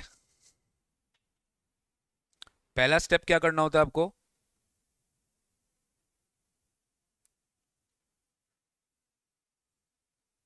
असेंडिंग ऑर्डर में करिए।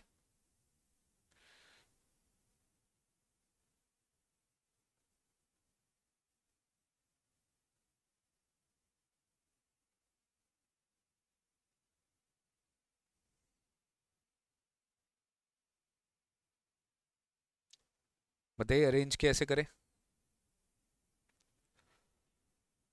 140, 145, 152,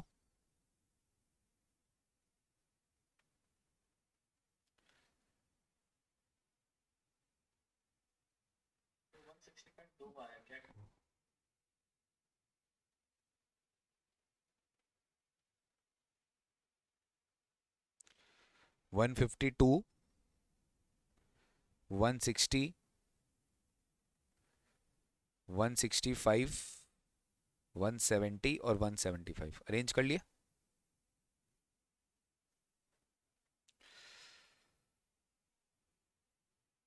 अब इसका तुमको क्या निकालना है, अच्छा एक्चुअल वैल्यू क्या दिया है तुमको, क्वेश्चन में दिया रहेगा actual transfer value. Actual transfer value आ रहा है बेटा आपका 150, मान लो एक्चुअल ट्रांसफर वैल्यू कितना आ रहा है 150, और आपको ये मल्टीपल डेटा सेट दिया है। तो अब आप क्या करोगे, 35th परसेंटाइल कैसे निकालोगे,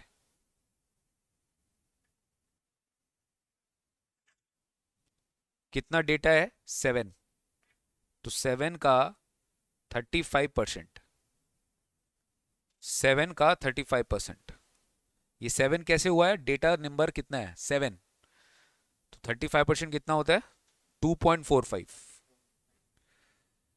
वैसे 65th परसेंटाइल कैसे निकालोगे,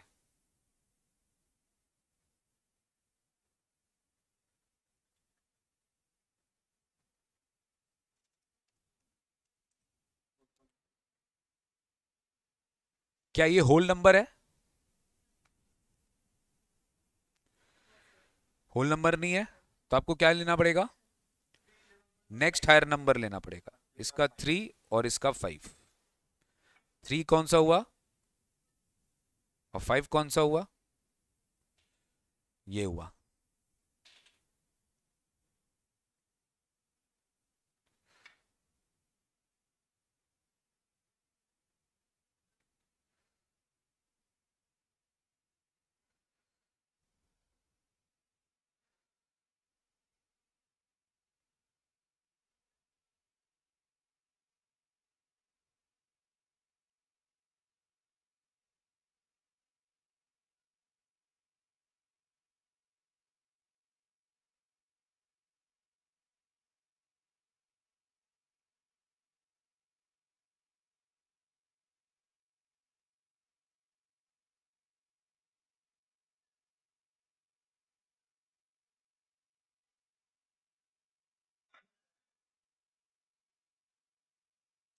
one 152 and 165।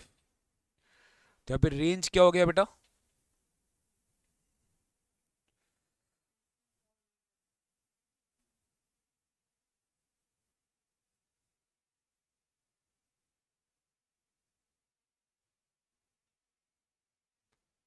Range is from 152 and ending at 165.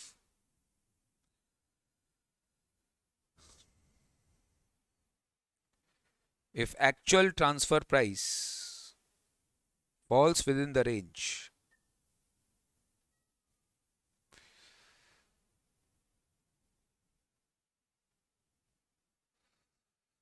then it is considered to be ALP.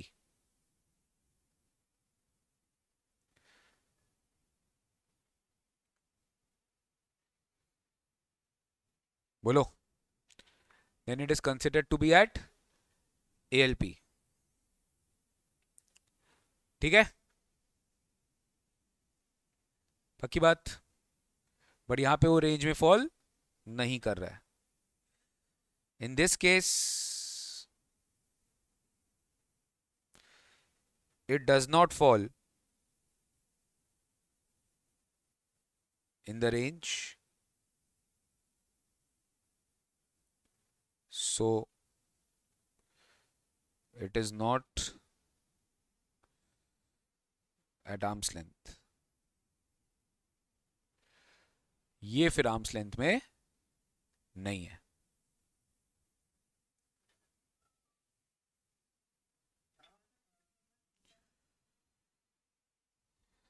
अब अपने को क्या करना है, एक बार 50th निकालो। जब तुमको पता है कि रेंज में नहीं है, क्या पढ़ा था हमने, अगर एक्चुअल ट्रांसफर प्राइस रेंज में नहीं है तो इसका एएलपी क्या होगा? इसका एएलपी ये तो नहीं हो सकता ना 152 भी एएलपी है, 165 भी एएलपी है, 153 भी एएलपी है, तो मीडियन इसका एएलपी माना जाएगा।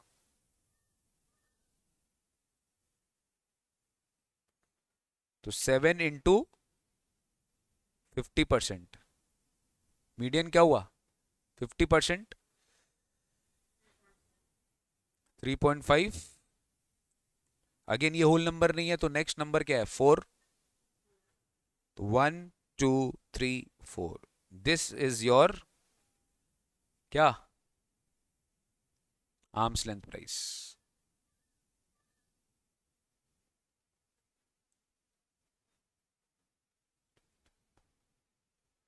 The next whole number 4. The next whole number 4. That is 160 shall be treated as arm's length.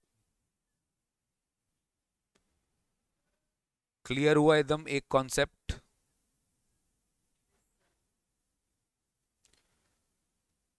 ये one side of the story हुआ जहां पर आपका होल नंबर नहीं आ रहा था। लॉजिकली इसलिए नहीं आएगा क्योंकि तुम्हारे पास जो नंबर ऑफ सेट है वो ऑड नंबर है। समझ गया तुम? ये अगर इवन होता तो तुम्हारा होल नंबर में आता, और होल नंबर में आने से तुम्हारा डेरिवेशन चेंज हो जाएगा। होल नंबर में आने से जो भी नंबर आएगा प्लस सब्सिक्वेंट नंबर का जो वैल्यू आएगा उसका मीन लेना पड़ेगा। समझ में आ गया? उसका क्या लेना पड़ेगा? मीन लेना पड़ेगा। तो चलो एक दूसरा एग्जाम्पल करते हैं. Consider a set of 10 numbers. मैं तुम्हें रीअरेंज करके ही दे रहा हूं, ठीक है. एग्जाम में तुमको ऐसे नहीं दिया रहेगा. Consider a set of 10 numbers.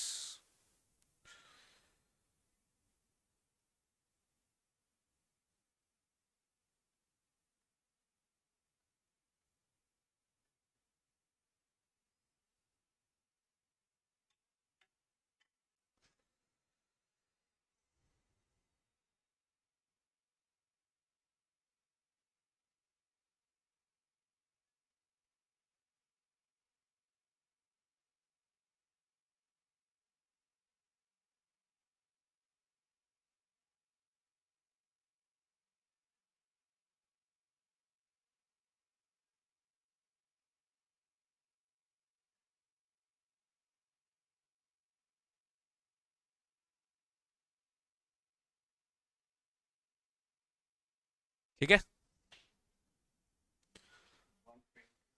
120, 22, 25, 28, 35, 38, 40, 42, 45, 50.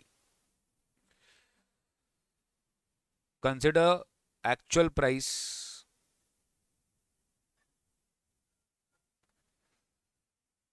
to be 140. Consider actual price to be 140. तो चलो स्टार्ट करते हैं. पहले 35th परसेंटाइल निकाल लो.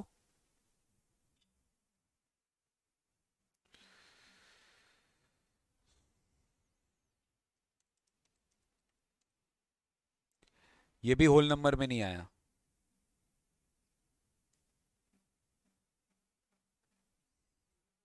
20 करते थे एक बार. 20 कर दो एक बार. 35 परसेंटाइल है ना, तो हमको लगता है 7 आएगा फिर वो. 20.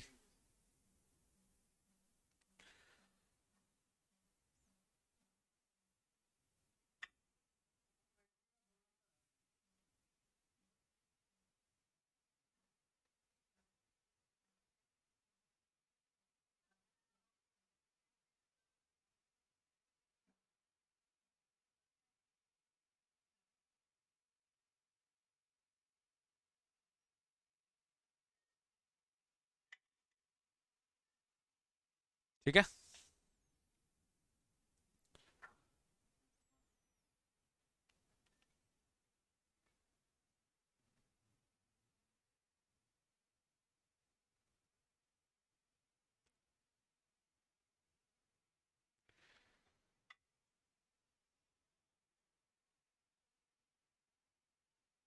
7 और 13 आ गया.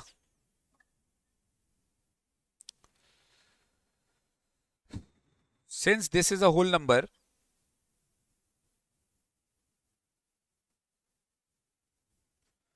अब आपको क्या करना है पता है.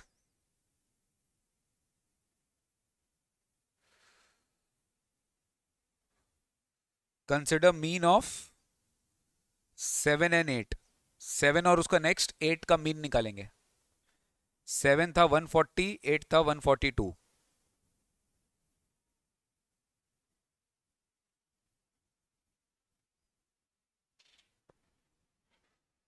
क्या है मीन? 141.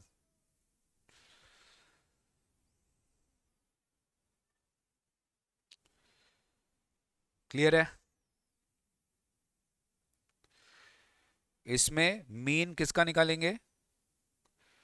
13 एंड 14 का. 13 एंड 14. 154 एंड 155 का एवरेज. 154.5. करेक्ट.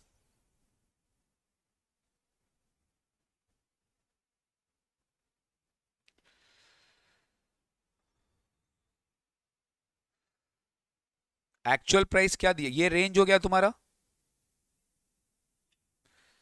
रेंज क्या हुआ? 141 से लेकर 0.5. एक्चुअल प्राइस क्या है? 140 है. रेंज में नहीं है. तो रेंज में नहीं है तो मीडियन लेना पड़ेगा. तो मीडियन क्या आएगा?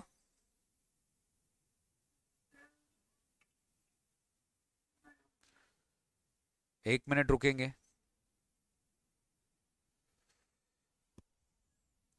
Since this is not in range, median of the data set will be the ALP.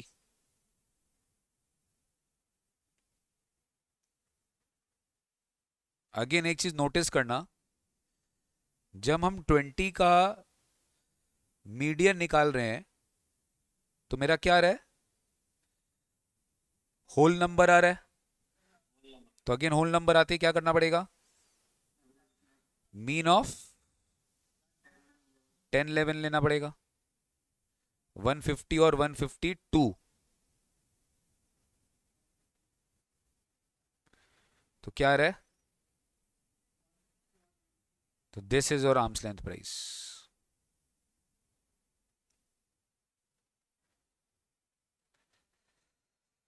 बोलो।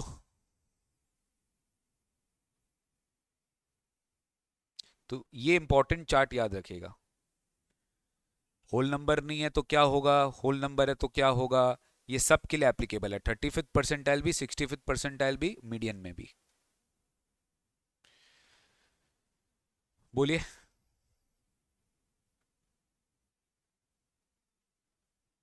ये रेंज कॉन्सेप्ट कब एप्लीकेबल होगा?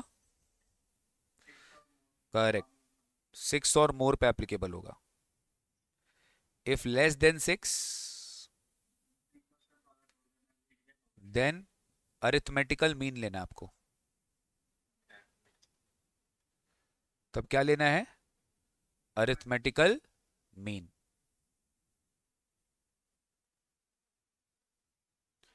ठीक है, बस दैट्स इट।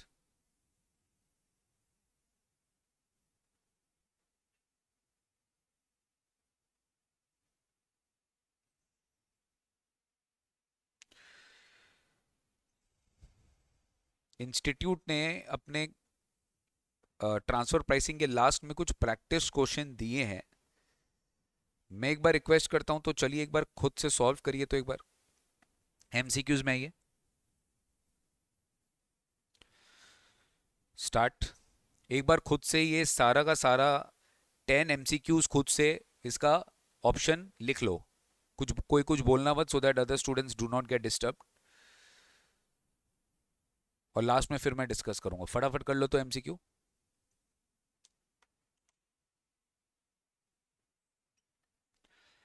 ये लास्ट में है मेरे मैट में, पेज 596 है। आप देख लो आपका चैप्टर जहां एंड हो रहा है। किसी का 600 होगा, देख लो आगे पीछे।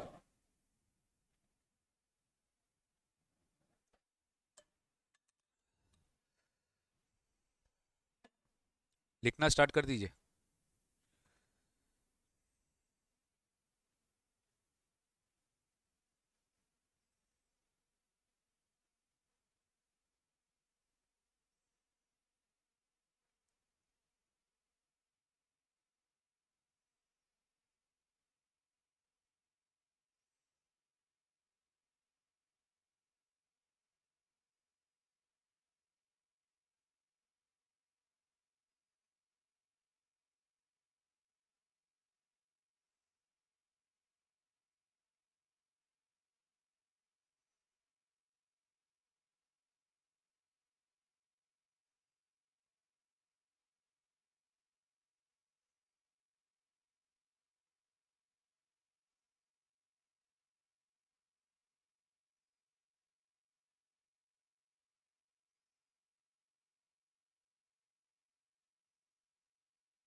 Done. Provision of Section 92 will apply only if the aggregate value of the international of specified domestic transaction entered into by the taxpayer during the year exceeds sum of 20 crore. 20 crore से ज़्यादा अगर आपका टोटल वैल्यू एक्सीड कर रहा है तो फिर आपके ऊपर सेक्शन 92 एप्लीकेबल होगा। As per section this, when any SDT is carried out between associate enterprises the said transaction will be carried out arms length. Section 92, section 92 उसका चार्जिंग सेक्शन है। Section dash deals with the methods of computation of arms length price. Arms length price section 92 C के हिसाब से अपने को compute करना होता है। Arms length price is to be determined by applying which of the methods, resale price, fair market value, resale price method. Advanced pricing agreement shall be valid for such period not exceeding how many consecutive previous years? 5 consecutive previous years तक APS enter होता है। As per 94B, interest expenses claimed by an entity to its associate shall be restricted to this much of its EBITDA और interest paid whichever is less। तो 30% से ज़्यादा आप claim नहीं कर सकते। If any person fails to keep and maintain information document, जो कि अपने आज रूल 10D में पढ़े 92D, in any respect of international transaction or SDT, the AO or Commissioner Appeals may direct that person by way of penalty equal to 2% of the value of each international transaction। 5 lakh की penalty थी section 286 वाली। Country का जो reporting होता है, MNC को जो करना होता है, ग्रुप रिपोर्टिंग एंटिटी करनी होती है, अगर वो नहीं करता है तो उसमें 5 लाख की पेनल्टी है। अनकंट्रोल्ड ट्रांजैक्शन, अनकंट्रोल्ड मतलब कंट्रोल नहीं है, पता है, इसमें ट्रांसफर प्राइसिंग नहीं है, ये कंपेरेबल है। तो uncontrolled transaction means a transaction between this, तो एसोसिएट नहीं होगा, एनी नहीं होगा, enterprises and other than associate enterprise. मतलब बेसिकली वही ट्रांजैक्शन अगर अदर देन एसोसिएट एंटरप्राइज के साथ करेगा तो क्या होगा? तो option number A is the correct answer. Information documents maintained, information documents maintained required to be maintained 92D shall be kept for at least 8 years। 8 years तक आपको मेंटेन करना पड़ेगा। Where an SSE fails to furnish any information relating to SDT, the quantum of the penalty as a percentage of the value will be taken to be 2%। ठीक है, ठीक है, एक minute.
Actually इसके पहले वाला जो एक एडिशन था ना, ये अगस्त 24 का एडिशन मैंने आपको दिखाया।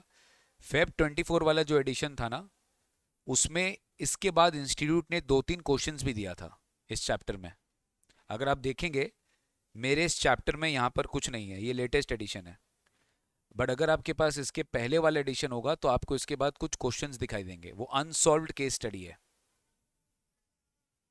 आपको दिख रहा होगा अनसॉल्व्ड केस स्टडी है। अगर आपने अगस्त 24 नहीं फेब 24 वाला एडिशन देखा होगा तो इंस्टीट्यूट ने क्या किया, हमको लग रहा है अनसॉल्व बोल के हटा दिया कि आंसर देना पड़ेगा। ठीक है, अनसॉल्व बोल के हटा दिया, लेकिन पुराने एडिशन में है ये क्वेश्चन। ठीक है, तो गिव मी अ मिनट।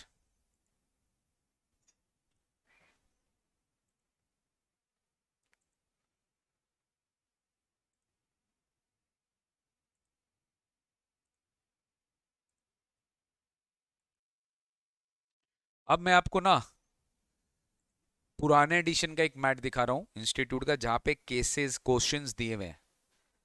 ठीक है, तो हो सकता है ये आपको पब्लिक डोमेन में नहीं मिलेगा, बट मैंने सेव करके रखा है तो मेरे को मिल जाएगा। आपको प्रैक्टिस करने से मतलब आप प्रैक्टिस कर लीजिए।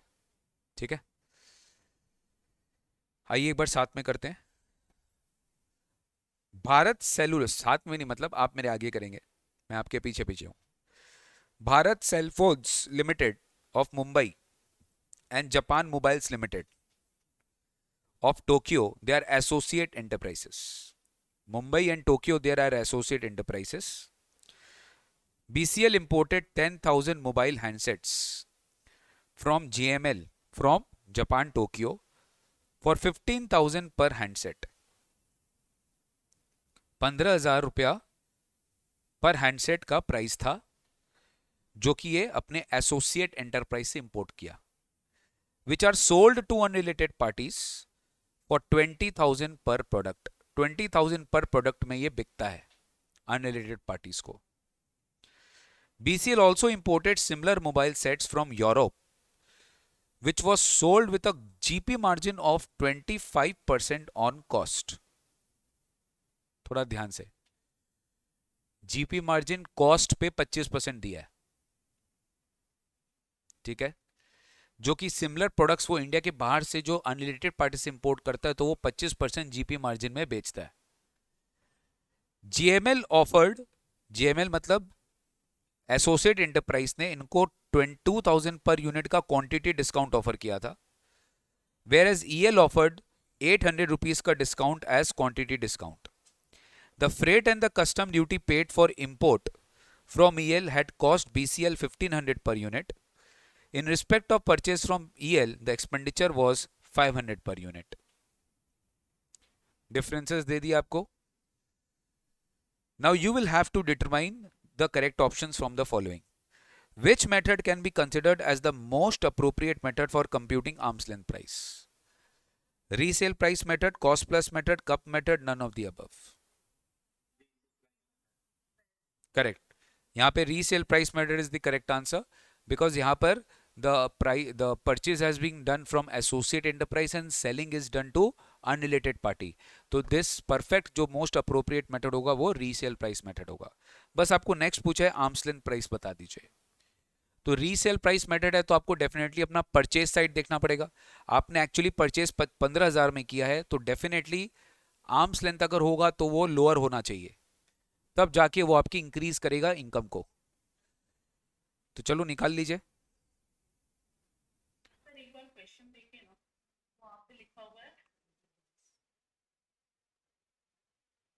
हाँ बोलिए, सुन रहा हूँ.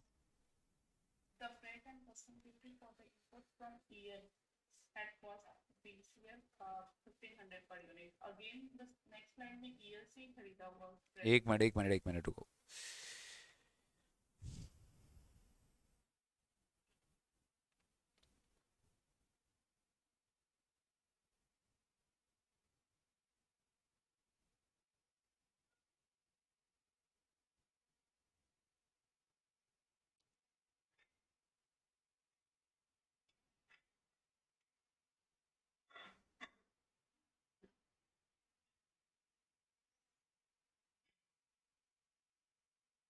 The freight and custom duty paid for import from EL had cost BCL 1500 per unit.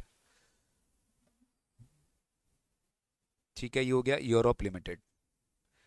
In respect of purchase from EL, अच्छा दोनों में EL बोल दिया, एक एक्चुअली होना चाहिए था GML, राइट? मुझे भी नहीं पता, एक तो कोई भी मान लो यार, मानो कोई भी एक GML मानो. Good question. ये प्रिंटिंग एरर है इसमें. एक काम करो, पहला वाला GML मान लो, पहला वाला GML मान लो, लास्ट वाला EL मानो. पहला वाला GML मान लो और लास्ट वाला EL मान लो. इजी है, फटाफट करिए.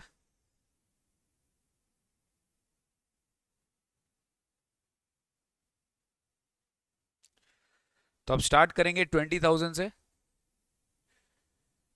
इसमें क्या करेंगे?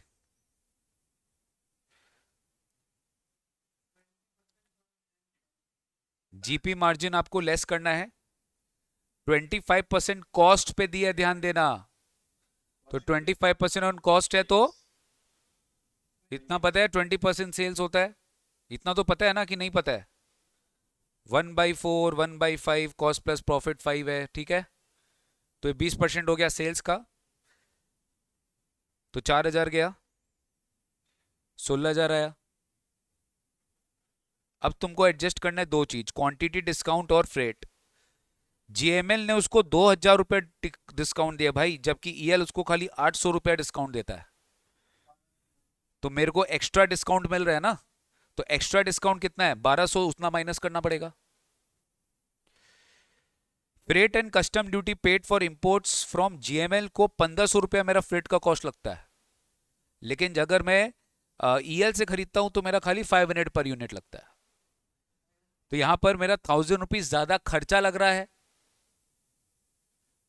अरे बोलो, आपने जब देखो, आप जब यहां पर आपका 20,000 पर हैंडसेट था, ये जब आप सेल कर रहे थे, इस पे जो 25% मार्जिन जो आपने लिया था, अनलिमिटेड परसेंट का मार्जिन था, और यहाँ पे आपका एक्स्ट्रा कॉस्ट नहीं, यहाँ पे आपका फ्रेट कॉस्ट कम लग रहा है, यहाँ पे आपका फ्रेट कॉस्ट कम लग रहा है, समझ गए। तो इसमें फ्रेट कॉस्ट ज्यादा लग रहा है, तो यहाँ पे डिफरेंस क्या करेंगे, माइनस करेंगे। हाँ 1,000 जो भी है डिफरेंस, तो 16,000 में से 1,200 माइनस किए, 1,000 माइनस किए, तो 13,800 मेरा क्या है, आर्म्स लेंथ प्राइस। अब तुमको पूछो, अगर पूछेगा इंक्रीमेंटल इनकम, तो ये भी बता दोगे। 15,000 मेरा इंपोर्ट प्राइस था, और मेरा एक्चुअल ट्रांस वो हुआ 13,800, और कितना हैंडसेट है, टोटल हैंडसेट कितना है, 10,000।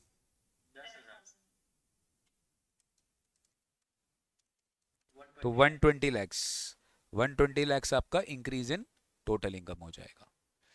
इसका आंसर कहीं दिया भी नहीं है, बट यही सही होना चाहिए। करेक्ट है क्या? क्वेश्चन 2 बता देंगे फटाफट वैसे ही, क्विक क्विक क्विक। हाँ हाँ, देखिए क्वेश्चन 2 बता दीजिए।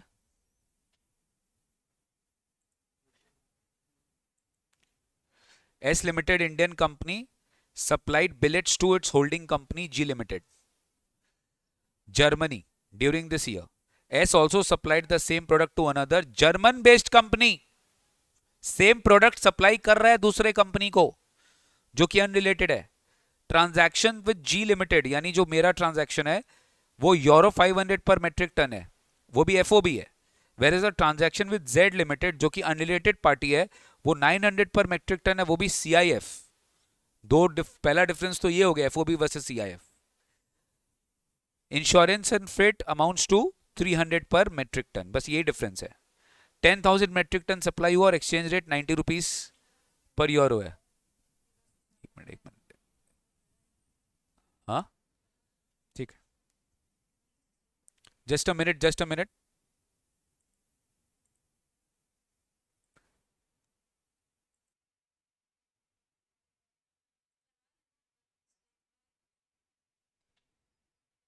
आप ट्राई करो।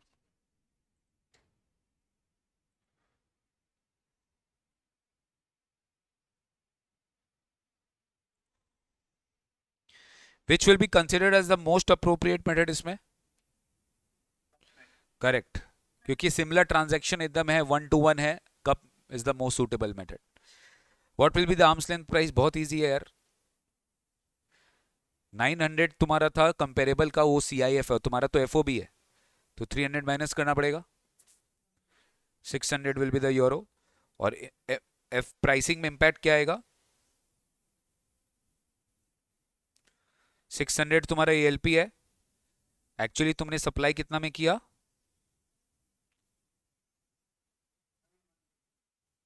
500 में सप्लाई किया, तो 100 रुपीज बढ़ा, तो 100 इंटू 90 इंटू कितना यूनिट्स, 10,000 मेट्रिक टन, कितना आ रहा है, 9 करोड़। ठीक है, चैंपियन बन गए अब आप लोग। हाँ, अच्छा सवाल है। If the exports of the Indian company are covered by exemption 10AA इसको 10AA मिल रहा है, will there be any increase in the quantum of exemption? उसका प्रॉफिट बढ़ा है, 9 करोड़ से उसका प्रॉफिट बढ़ा है, तो क्या उसका 10AA का एग्जामिशन भी बढ़ेगा? 10AA का एग्जेम्पशन भी बढ़ेगा? कभी नहीं बढ़ेगा, ऐसे तो सब लोग बढ़ाते रहेंगे। ठीक है, नो। क्वेश्चन नंबर 3 में आ जाइए।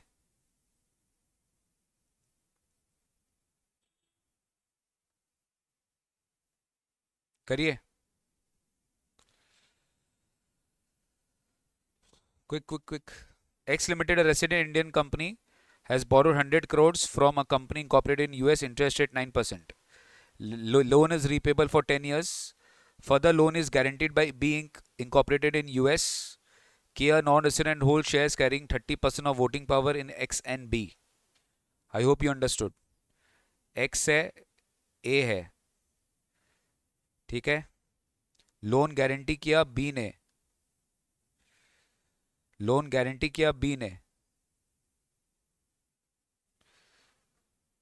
और K है जो X और B में होल्ड कर रहा है। तो X और B आपस में एसोसिएट हो गए, X और B आपस में एसोसिएटेड हो गए। B ने गारंटी दिया है for this loan to A, for this loan from A to B. तो B अगर गारंटी दिया है तो एक दूसरे एसोसिएट एंटरप्राइज ने गारंटी दिया है इस लोन के ऊपर। याद आ रहा है कुछ? गारंटी दिया है तो ये इंटरनेशनल ट्रांजैक्शन हो जाएगा सर। सर याद है क्या थिन कैपिटलाइजेशन रूल 94B? अगर आप किसी से लोन ले रहे हो, या तो एसोसिएट एंटरप्राइज से लोन ले रहे हो, या तो अनरिलेटेड पार्टी से लोन ले रहे हो, जहां पे गारंटी इम्प्लिसिट और explicit guarantee is given by associate enterprise, याद है? तो या ये तो एसोसिएट नहीं है, बट एक्स और बी एसोसिएटेड है। क्यों? क्योंकि कॉमन के एक्स और बी दोनों में होल्ड कर रहा है। तो another associate has given the guarantee to A, so this will be deemed to be an international transaction, इसमें 94B लग जाएगा। अंडरस्टूड? के ने डिपॉजिट भी कर दिया, बोल दिया के ने उतना 100 करोड़ दे दिया, तो बात खत्म हो गया sir. Net profit was 10 crore after debiting the above interest. Interest कितना है? 9 करोड़ का। इसमें 9 करोड़ का इंटरेस्ट डेबिटेड है, डेप्रिसिएशन डेबिटेड है, इनकम टैक्स डेबिटेड है। तो एबिटा क्या आ जाएगा? 10 प्लस 9 प्लस 5 प्लस 3.4, कितना? 4 करोड़। ठीक है, एक्चुअल इंटरेस्ट कितना है? 9 करोड़ है। Based on the information please answer the following, state the amount of addition to be required under 94B। मतलब डिसअलाउ कितना होगा? तो अपने पढ़े हैं 30% ऑफ एबिटा, तो 27.4 2 इंटू 30%, 822 लैक्स। 822 लैक्स आपका 30% ऑफ एबिटा है, और एक्चुअल इंटरेस्ट कितना है? 9 करोड़। तो 9 करोड़ माइनस 8.22 करोड़, 0.78 लाख, राइट? 0.78 करोड़। और एक्चुअल इंटरेस्ट कितना है? 9 crore, which ever is lower, 0.78 crore. तो ये आपका डिसअलाउड अमाउंट हो जाएगा, right? What will be the taxable income? Finally taxable income पूछा है, तो टैक्सेबल इनकम क्या होगा बताओ? नेट प्रॉफिट तुमको सब कुछ डेबिट करके 10 करोड़ दिया है, ठीक है, ये सब अलाउड है, इंटरेस्ट, डेप्रिसिएशन, इनकम टैक्स, आपको 10 करोड़ दिया है। थोड़ा ध्यान देंगे आप, ये जो 10 करोड़ आपको दिया है, ये जो 10 करोड़ आपको दिया है, ये आपको after debiting above interest, depreciation and income tax दिया है। तो इनकम टैक्स को तो ऐड बैक करना पड़ेगा, वो तो अलाउएबल एक्सपेंसेस नहीं है। हाँ, डेप्रिसिएशन अलाउएबल है, इंटरेस्ट पूरा अलाउएबल है क्या? नहीं सर। कितना डिसअलाउड है? 0.78। अंडरस्टूड क्या?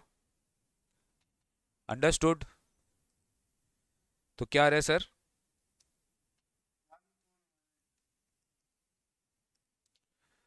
Option A is the correct answer. Clear है क्या? बाकी एकदम सेम टू सेम ऐसा क्वेश्चन मैंने आपको ट्रांसफर प्राइसिंग का फर्स्ट क्लास में कराया था, वारंटी का डिफरेंस है, रिपीट नहीं करेगा इस, ठीक है? हो गया, चैंपियन बन गया अब आप, फाइनल में पहुंच गए, जीत गए, चैंपियन बन गए, congratulations. Okay, so this brings us the end of a journey in transfer pricing and international taxation. कितना क्लास लगा? थिंक 7-8 क्लास लगा होगा। ट्रांसफर प्राइसिंग में 8 क्लास लगा, DTW में लगता है 3-4 क्लास लगा होगा, और गार में 2-3 क्लास लगा। मतलब वही है, सब कंप्लीट करके मोटा मोटी 13 क्लास में आपका पूरा इंटरनेशनल टैक्सेशन 40 मार्क्स का कवर हो गया।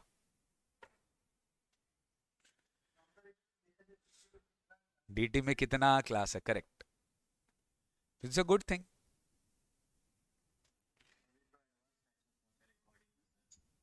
अरे बहुत जल्दी है तुम यार।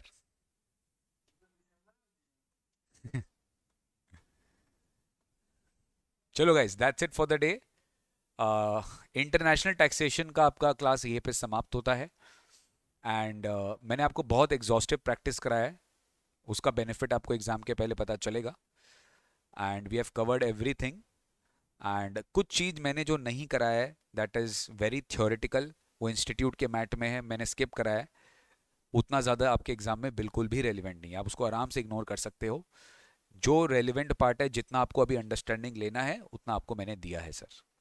ठीक है, और आपके पास एनीवेज ऑप्शन आएगा, डोंट वरी। ये एक होता है ना, एक स्टूडेंट का ब्रह्मास्त्र रहता है कि वो 2 क्वेश्चन आप छोड़ सकते हो।